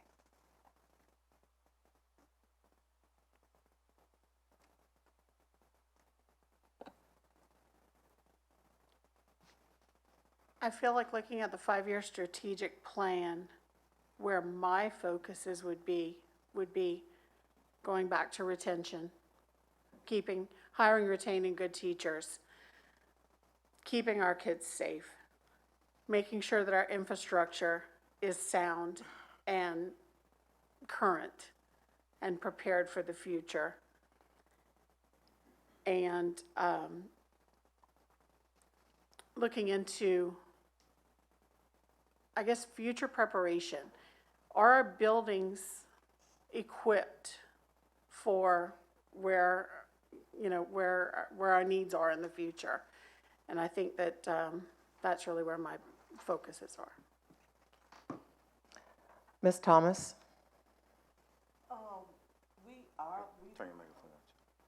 Thank you.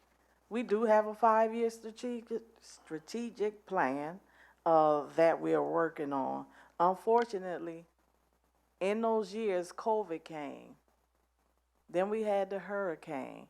We are still trying to recover from that. We had a new superintendent. So the board that's here right now has done well to overcome all those adversities they have. Our strategic plan is, some of it we doing. We acquired 52 new buses. We unfroze salaries for step increase. We completed safety renovations in all the high schools, and we institute streaming for meetings for constituents, awareness, and transparency. So our meetings are actually on Facebook, even the committee meetings. Thank you. Mr. Wright? Can you repeat the question? Yes. The Lafourche Parish District has developed and published a 5-year strategic plan. Describe how well your priorities align with the plan and what, if any, of your priorities are not included in the current strategic plan. Pretty much all my priorities are aligned with the strategic plan. I like the way the school board is going, although, we could use a little improvement here and there, but I like what they have in mind.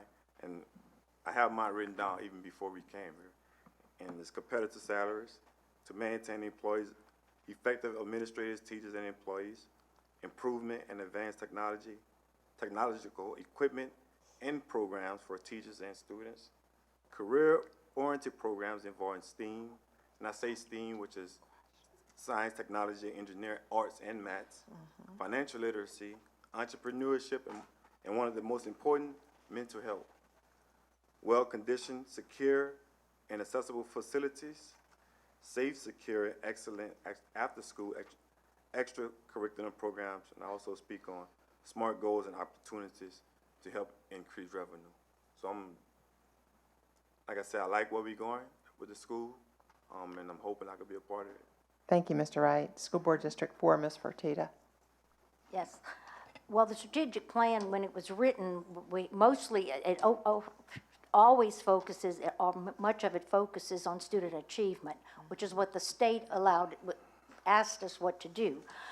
We have, as it was mentioned, along came COVID and along came Ida, so a lot of the goals that are on there have just been pushed aside. It was a matter of us just trying to survive, get students back into the classroom, get teachers what they needed to open up the schools again. So I think it's time, especially with a new board coming in, a board with 9 members, that we go back and revisit the strategic plan and look to see where we want to go, where we plan on going in the next 5 years, and just continue continue with doing what we can do the best for our students. Mr. Smith? One of my focuses is moving into the 21st century and giving our students the skills to be able to do that. Being in the system, I've noticed that there are no coding classes, there are no web design classes, there are no video editing classes, there are no podcast creation classes. I feel that our students need all those skills, even with the industries that we have here in Lafourche. Prime example, kids need to code somehow, some way to be able to help these industries, all right? And we are giving our kids in our system no exposure to that at all right now. I have talked to various high school teachers, and they have told me that the kids get no exposure to that at all. So my focus will be to try to get these coding, various different type of programs in place. Ms. Ellender? Thank you. I love that. I love exactly what you said, all of that. Also, if we talk about student achievement, I'm going to say what I've seen work, and I've worked in different school districts and at different schools. And what works is if you can have behavior under control, then, as I've said, teachers can teach, and if teachers are teaching, students can learn. If we have one behavior problem in the classroom that disrupts everyone from learning, that child is in essence dictating how the teachers can teach and which students can and can't learn. And so if we're talking about student achievement being high on the priority list, then I think that we look to how to best, to not look to programs as much as to the student behavior aspect of it.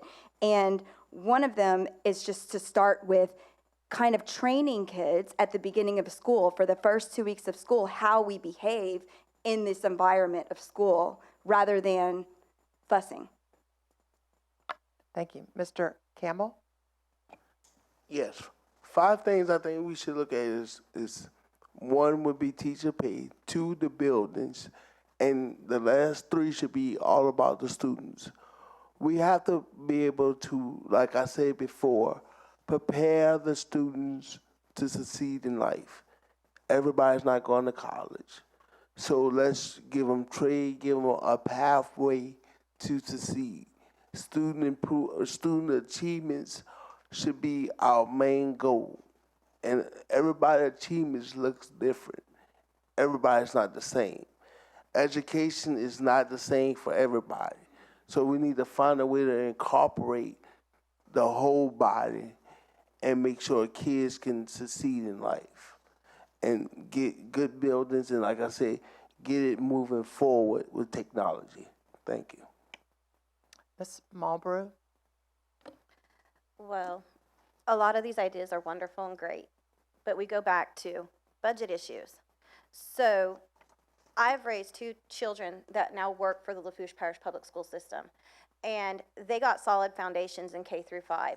My youngest 2 are now in 6th and 8th grade, and their foundations are weaker than their older siblings.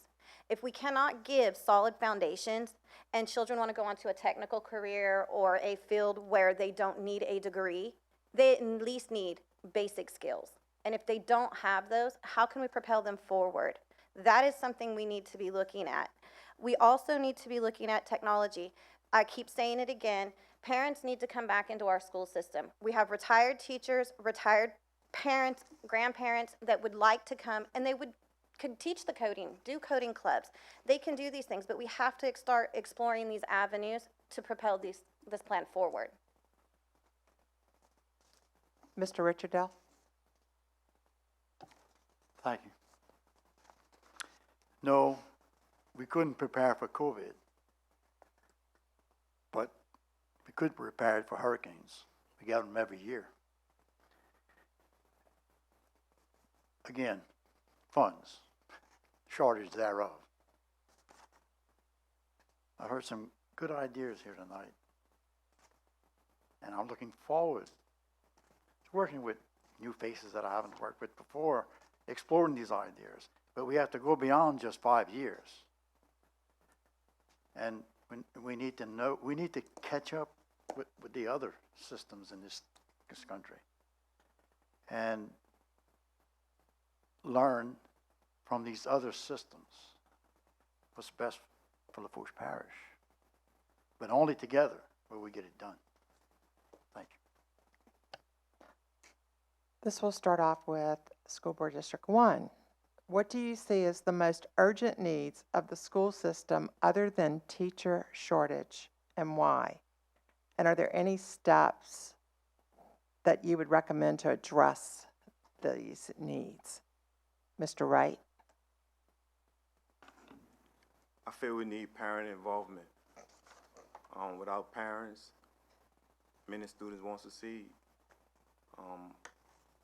We see it every day in our community. We definitely see it in our school systems. We need more parent involvement. And I know we can't stress it enough. I know us as adults wish we could take on many kids that lack, home parenting. But I think we need parenting involvement, because without that parent, without that teacher, that student won't succeed. We definitely need parents' involvement.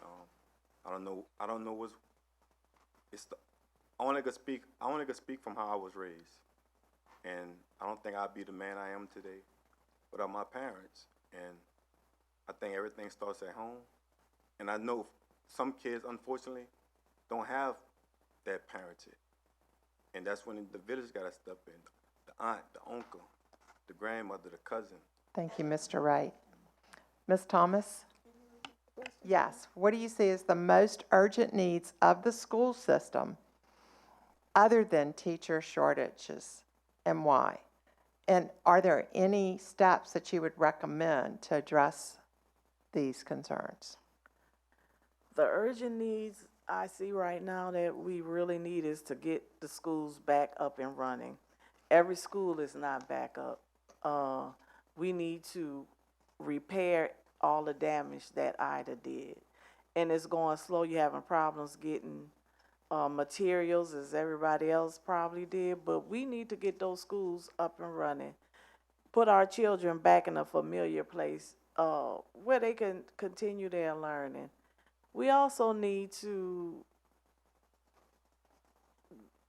figure out how to get money, as I said again, to pay these people, to pay the teachers, to pay the staff workers, everybody, because everybody took a loss when this hurricane come. So we need to help our community as well as our school system, whatever we can do to prepare them, to prepare the students for whatever they want to do in life. Thank you. Mr. Smith? So, main issue coming up is teachers having respect. And what I mean by that, teachers not living in fear of making a mistake, not in fear of grandparents coming to their school and running across to the school board to complain about them, or parents, or various different things. Then teachers need to be felt that they are supported in the system. I've been through it. I've lived it. I've lived being an assistant principal and living in fear that I'm going to lose my job because I have a school board member sitting in my office and I didn't say the right thing. Thank you. Ms. Ellender Yurtich? Thank you. I think that teachers need support, as we've been saying. And I also think, though, that as many people have said, and I think it's obvious that this is not just what we think, but this is happening all over the country, is that we want parents back in our schools. So we need to get parents back in our schools so we can have buy-in from the parents. Because once the parents buy into what's going on at school, that supports the students at home. Now the students are coming to school with more respect because they're all on the same page. Everybody's on the same page. We need to go out to the communities and recruit these parents to come to us, and we need to be able to use them. We can fingerprint them, we can background check them, we can train them to do what we want them to do. They're free, and they want to be there. They want to be in the schools. Let's let them back in. Ms. Fertitta? I think it's not so much parents in the school as much as parent support at home. And that's a problem that is in every community, and it's happening here. We need some kind of a way to work with the court systems, with anybody that can help to just establish places where our students, and even in some of our schools, where students can stay after school to get homework support, to get counseling if they need it, and all of the things that they don't receive at their home, because many of them are being raised by grandparents who have very limited resources. And we won't find these people coming into our schools and helping, but we need that support after school and during the day, supporting parents, so that when you call with an issue to a home, you have a parent that you can tell them, and they're going to support what the school is saying their child needs. Thank you. Mr. Campbell? Yes. One thing we need to incorporate is right is right and wrong is wrong.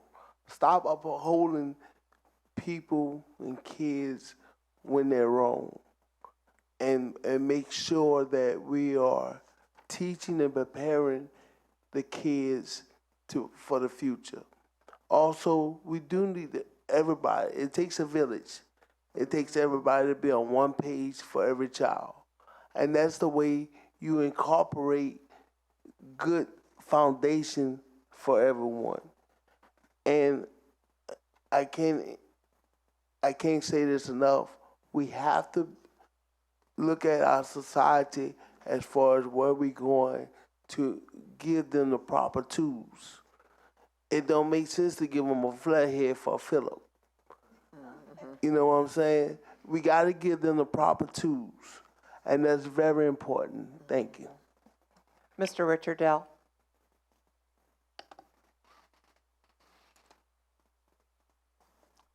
Accountability system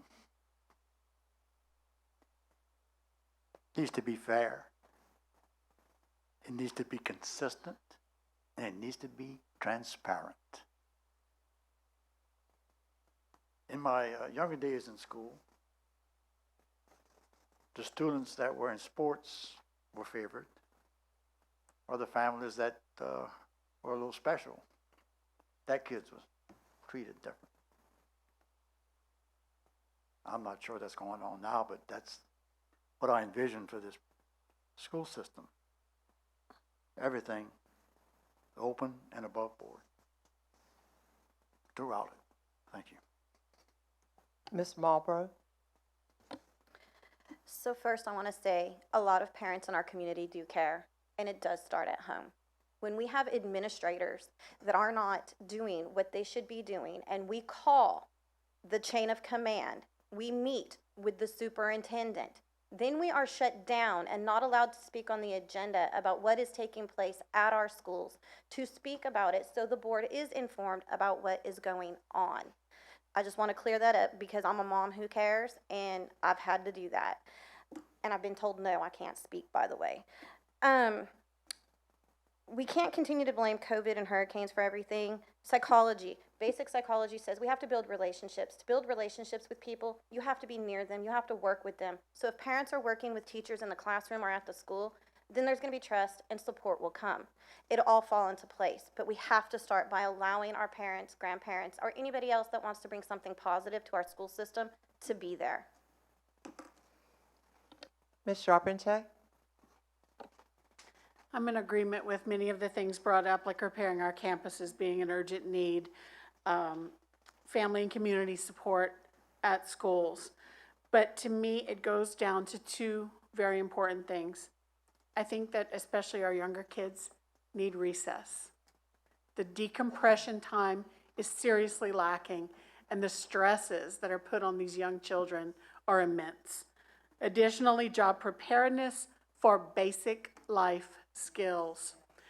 I have been screaming this forever. I have a recent graduate and a high school junior, actually senior, he's graduating early.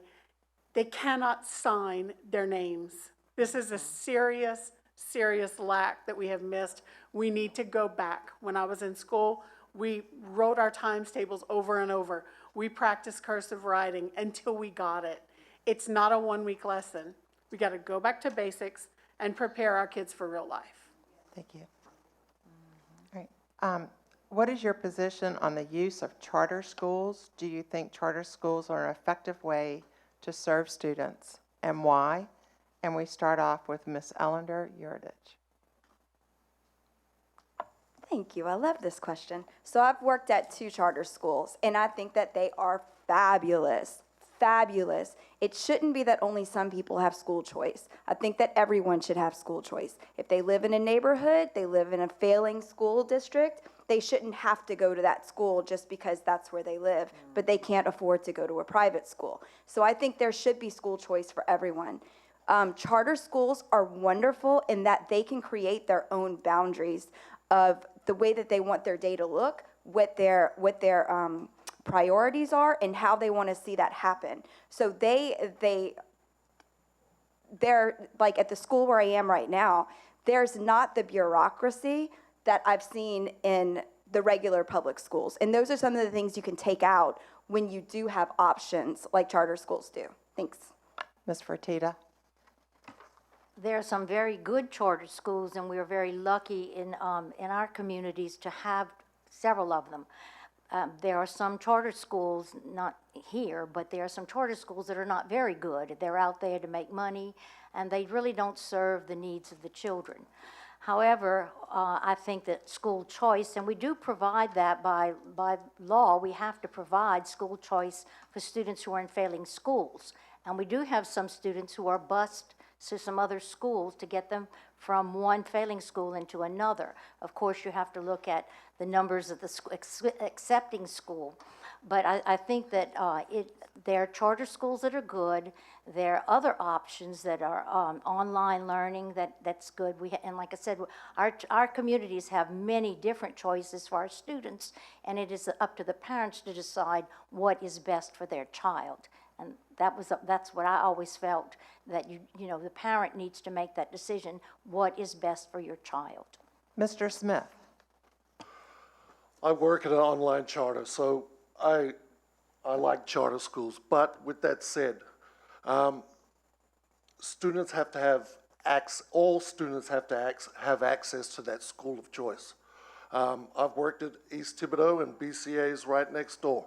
I have seen that not every kid has access to BCA. And I feel that has made a divide in Thibodaux. All right, and Nothing against BCA, they're a great school, but I just feel like that it needs to be done right and everybody has to have access to that school or that school of choice. I just feel it's very selective and it needs to be changed in that manner. If us as a school board are gonna give awards to BCA during our awards ceremonies, I think that access to that school needs to be opened up a little bit more or we take control of that. Mr. Campbell? Yes. First of all, charter schools, if used properly, are good. I'm not for taking away funding for public schools. Every kid deserves a right to a good education. Now, if he's in a failing school situation, he deserves a choice for a better education because everybody deserves a good education. But we cannot, I feel as though we cannot take public funds and give it to private schools. But charter schools, if used in the right manner and open up to everybody, it can work. But our main goal should always be take care of our own public schools first. Thank you. Ms. Marlborough? Well, I'm going to say school choice is awesome.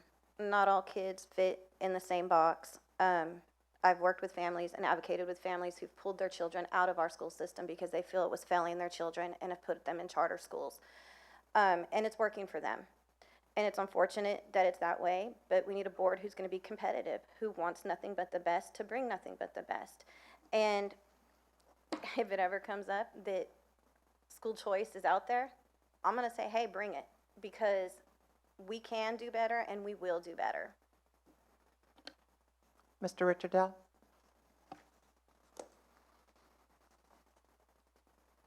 Our purpose on the school board is to have our kids in Lafourche Parish system. Charter schools have a position in life. However, our priority has to be Lafourche Parish School Board system. Parents have the right to put their children in any school they wish. And that's my stance on it. Thank you. Ms. Charpentier? I'm glad this question came up because on a recent questionnaire, I was the black sheep that said that I was not particularly in support of charter schools. And I'd like to elaborate on that. Like Mr. Richardell said, making our schools the best place for our children should really be where it's at. The reason that I am against charter schools per se is because they're eligible for the same government funding. I feel like if our schools are performing, then why are we wanting charter schools to be able to claw those funds that we could be receiving ourselves for our own districts? I think that the VAL system as an option within the district is a wonderful alternative for those students who learn on a different level and need that smaller classroom setting and the virtual option, but it's not for everyone, and I think that our school system is where our priorities must be. Ms. Thomas? I do agree with you. We should make our schools better than the charter schools, where the parent want to send the child to the public school. Yes, charter schools do get money that could be used in a public school. I might not be popular for saying this, but it's okay. That's my thoughts on it, that we need to make our schools better in every way that we can to get all children in a public school system and not the charter school. Mr. Wright? Yes, I'm a firm believer of charter schools. I feel parents should have the choice to make decisions and do what's best for their kid. I was a kid that was diagnosed with ADHD. It's not that I couldn't sit there and learn. I just wasn't that type of learner. I was a hands-on learner. But if it had a school, particularly for me to learn, with my hands being more active, then I probably never got diagnosed with that. One thing I don't like about the situation is that when a charter school is not performing well, that charter school gets shut down. But when a public school is not performing well, that kid continue to suffer. All right, last question before we go to closing statements. So, what is your position on the tax election called by the Lafourche Parish School District and the Lafourche Parish Council for March of 2023? And we'll start off with Mr. Campbell.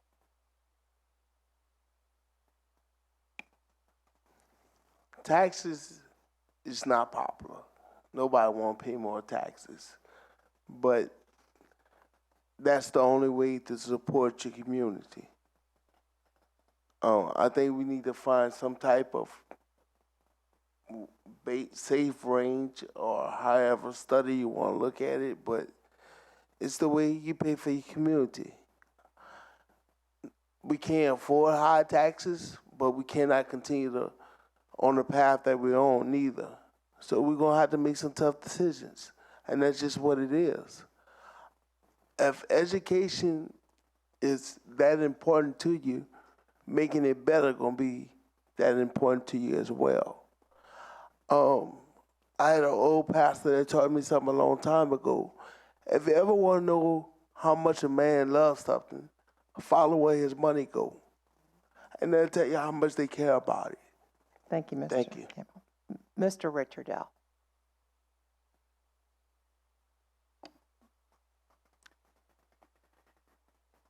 Earlier, some of the people here mentioned grants and companies. That has possibilities. Getting to your question, I support the marrying of the government and the school system, working on the basis of taxes to get more funding for the school system. Thank you. Ms. Marlborough? Well, I really don't think we're in a position as a community whole. I mean, we can continue to say hurricane, COVID, but we have to look at a nation, what is happening with inflation, the bottom line to people's paychecks, what they can and cannot afford. And if we add things to it, it just adds to the issue. To further that, a lot of that was not discussed when they dropped the bomb on the community about doing this at the school board meeting. It was not explained in great detail. We were told to wait till November 2nd, and then we were told to wait for many forums that are going to happen between now and Election Day. So for me to sit here and give you an accurate answer of what I would do with not all the information in front of me to make an accurate decision, I'm not going to comment on it. Ms. Charpentier? I tend to agree somewhat with Ms. Marlborough in that I feel like I would like to be enlightened more on the topic. I feel like our constituents, many of whom are on fixed incomes, are already really struggling to figure out how to pay for basic necessities like electricity and food. If it's going to mean a tax increase, I feel it's going to be very difficult for that to pass in these difficult economic times. If it's a redistribution of taxes, like I said, I'd like to be a little better educated on it before I can give you a stance. Thanks. Mr. Wright? Question for me? Yes. What is your position on the tax election called for by the Lafourche Parish School District and the Lafourche Parish Council in March of 2023? It's a tough topic, gonna be a tough vote, but I think if the correct message get out, I think they have a great chance of passing. Because at the end of the day, it comes down to the parents. You can't come home every day and complain that your student keep going to alternate, don't have a teacher, but yet don't vote to pass this tax to bring in more certified teachers to retain more teachers. I just think we just got to get the right message out and don't be like last time and lose by less than 100 votes. I'm all for doing best for the school. That's what we got to do to retain our teachers, bring in more qualified teachers. That's something we just got to sacrifice and see. Put it on the ballot. Let's see where it's go. Ms. Thomas? Well, I've been trying to talk about this all night, so I'll finally get a chance to speak my piece.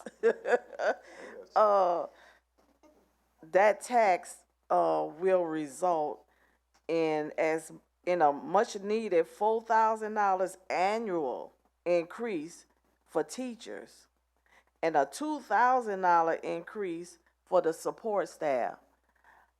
I don't know the last time, it may have been before I became a board member, I heard of teachers and support staff getting raises. That just didn't happen. If you want something done, you also have to help. We can't do this by ourselves. And come to the forums that they're gonna have, and you can understand how this tax is gonna work and make your decision then. Don't knock it down until you educate yourself on it. Thank you. Ms. Fertitta? I am elated that finally the Lafourche Parish Council and the school board are working together to do something for positive in our communities. We, the parish president, the superintendent, our finance people, and I know some of the people in the community have worked to put this proposal together. It is not a tax increase. It is a removing of and taking taxes that are in some places and putting them in others. You will learn about that at the forums. It's a win-win situation for everybody. And I just, we all talk about, and just tonight I just feel like our school systems are horrible, but we actually are 10th in the state in growth, and we just received at schools of excellence, 2 or 3 out of the whole state. And if we're going to continue to attract businesses, or if we want to attract businesses here, we have got to do something to make our school systems even better than they are. Thank you, Mr. Smith. 3 years ago, we were number 3 in the state. So we're declining, okay? And we have a great system, we have great teachers. But with that said, at the school board meeting the other night, school board members talked about we're decreasing taxes but increasing revenue. Doesn't make sense to me when your only access to revenue is taxes. How does that work? It doesn't.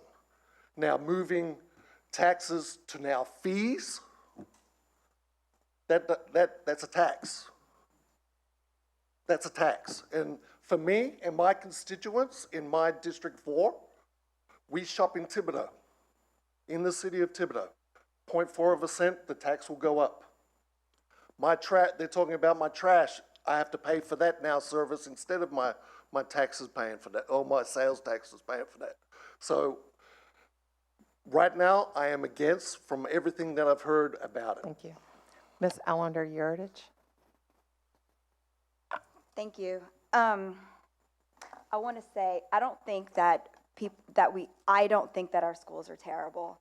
I think that people are just kind of tired of the old system, and people are ready to fight back and like get our schools back, in our houses, in our families. As far as the tax goes, I don't feel like I know enough about it. I mean, I've heard, but I don't feel like I know enough about it. I agree with what Mr. Smith is saying. Let's just see. Let's let it play out. Let it get explained, and then we'll vote on it, and the people will decide. So that's it. Well, we are now at closing remarks, and so we're going to do this a little different. We're going to come backwards. All right. So we're going to start off with Ms. Charpentier. Thank you, Moderator Knight. Thank you to the Thibodaux and Lafourche Chambers of Commerce for hosting this candidate forum, and to all the candidates who participated with me here this evening. The freedom to vote is one of our nation's most valued treasures, yet so many people take it for granted. If you're not yet registered to vote, you can still do so online until tomorrow. sos.la.gov. You can do that online. I pray that everybody does vote on Tuesday, November 8th. And to the people in District 9, thank you for your consideration and your support at the polls. It's my hope that I can be a liaison between the constituents of District 9 and the superintendent to make our schools the best that they can be. I'll leave you with a quote that a friend of mine shared. Good, better, best, never let it rest until your good is better and your better is best. Thank you. God bless. Mr. Richardell. Thank you, Margaret. Community service has occupied my entire life, beginning with the Lockport JCs as a youth in my 20s, continuing with the Lockport Lions Club, Rotary Club, Knights of Columbus, coached Biddy basketball, Holy Savior School Board, Holy Savior Pastoral Council, Finance Board, and chairman of the construction of our cafeteria complex. I served as an alderman for the town of Lockport, and I did serve on the school board many years ago. I served on Lafourche Parish Ambulance Board, currently on the District 911 Board. And as a national elector, I proudly cast my vote for Ronald Reagan. And through all these organizations, I've always served in a management position, and I will carry that forward on the school board. Thank you. Mrs. Malbroom. I'd like to thank all the people here this evening and y'all for putting this on, and the people of District 7 that have supported me and the parents that want change. We're at a precipice here in Louisiana. We're at a tipping point, and I've seen it happen in other states. We're losing our young people, and we got to do something to get them back. And that requires parents, the community, the district attorney, our judges, everybody to come together and work towards a greater good. And I want to say that I don't think our schools are horrible. I think we have a lot of issues that we need to deal with as a community whole. And that is what I want to bring to the table when we hopefully can all work together one day. Parents are frustrated, they're angry, and they want change. And I'm hoping that I can bring that. Thank y'all. Mr. Campbell. Thank you for tonight. Thank y'all for coming out. I just want to say that every day, if I'm elected, every day, every meeting, my main goal is going to be the kids. It's going to be, how can I make this work for everybody? Everybody deserves a chance at an education. Everybody deserves a chance to succeed in life, whatever that may look like. With my wife a teacher, my kids in the school system, I have something to fight for. And every day I plan to do that. So for my District 5, I would appreciate your consideration for my vote, for your vote, and go out and vote for Guy Campbell Sr., number 66, on November 8th. Thank y'all. Mr. Smith. For the last 15 years, I've been in the system, and I know how the system works. And from tonight, you have seen that I'm not afraid to speak up and ask the hard questions or come up with the hard solutions. And that's what I'm here for. With that said, I'm here for the kids. I want the kids to get a valuable, well-rounded, and great education in Lafourche Parish. Thank you. Ms. Fertitta.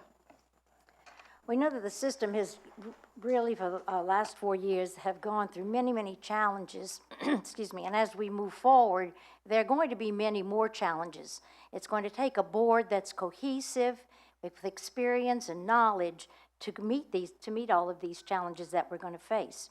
My commitment to the students and the teachers, the administrators, the staff, and the parents is evident in my voting record. When people ask me why do I want to run, my answer is I love education and I love the Lafourche Parish School Board system. I know what education can do in changing the lives of children. I have seen it. And also, I still possess the energy and the enthusiasm and the excitement to help make our schools the best place of learning for our children. I thank the District 4 voters who have allowed me to represent them the last years, and I really welcome the new people that are in our district, and I ask for your support on November the 8th. Thank you. Ms. Ellender Uritage. Learn really good things in Little Rock and in the Ninth Ward that work. There are issues that I'd like to form a roundtable about, like the data mining of our children, Eureka Math, CRT, SEL, and teaching sexuality in our schools, streamlining tasks for teachers so they can have a better work-life balance. I have ideas for how to tackle the teacher shortage, behavior issues in the classroom, on buses and around the school, cell phones, classroom engagement, and student learning. Outside of school, I surround myself and speak with a team of people who are as passionate as I am every single day. And I just want to leave you with one question. In general, are you happy with the direction that our schools are going in? Mr. Wright. As a Thibodaux Public School graduate, my passion for education and service to my community has been to help provide, find the resources, and be a voice to encourage our students to reach their full potential. In addition to implementing plans and services to help our students retain quality information and build upon lessons taught within the school day. Therefore, we as a society can overcome the critical issues within the education system, such as closing the education gap and decreasing high school dropout rates. One thing I heard while sitting right there earlier, Judge Robichaux, she had said a football story. Her husband was number 60 and her son was number 60. Well, I got a football story also. On November 8, 2002, I became paralyzed while playing high school football. On November 8, 2022, I hope to be elected as a school board representative. Thanks. Ms. Thomas.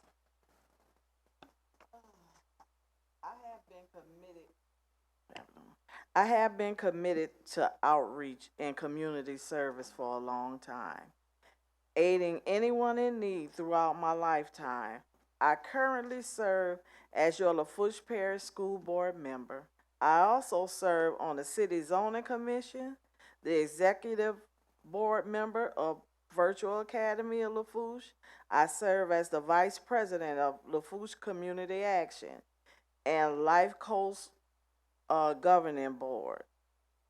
My lifetime and is for service to those who have less than we have. I am a veteran.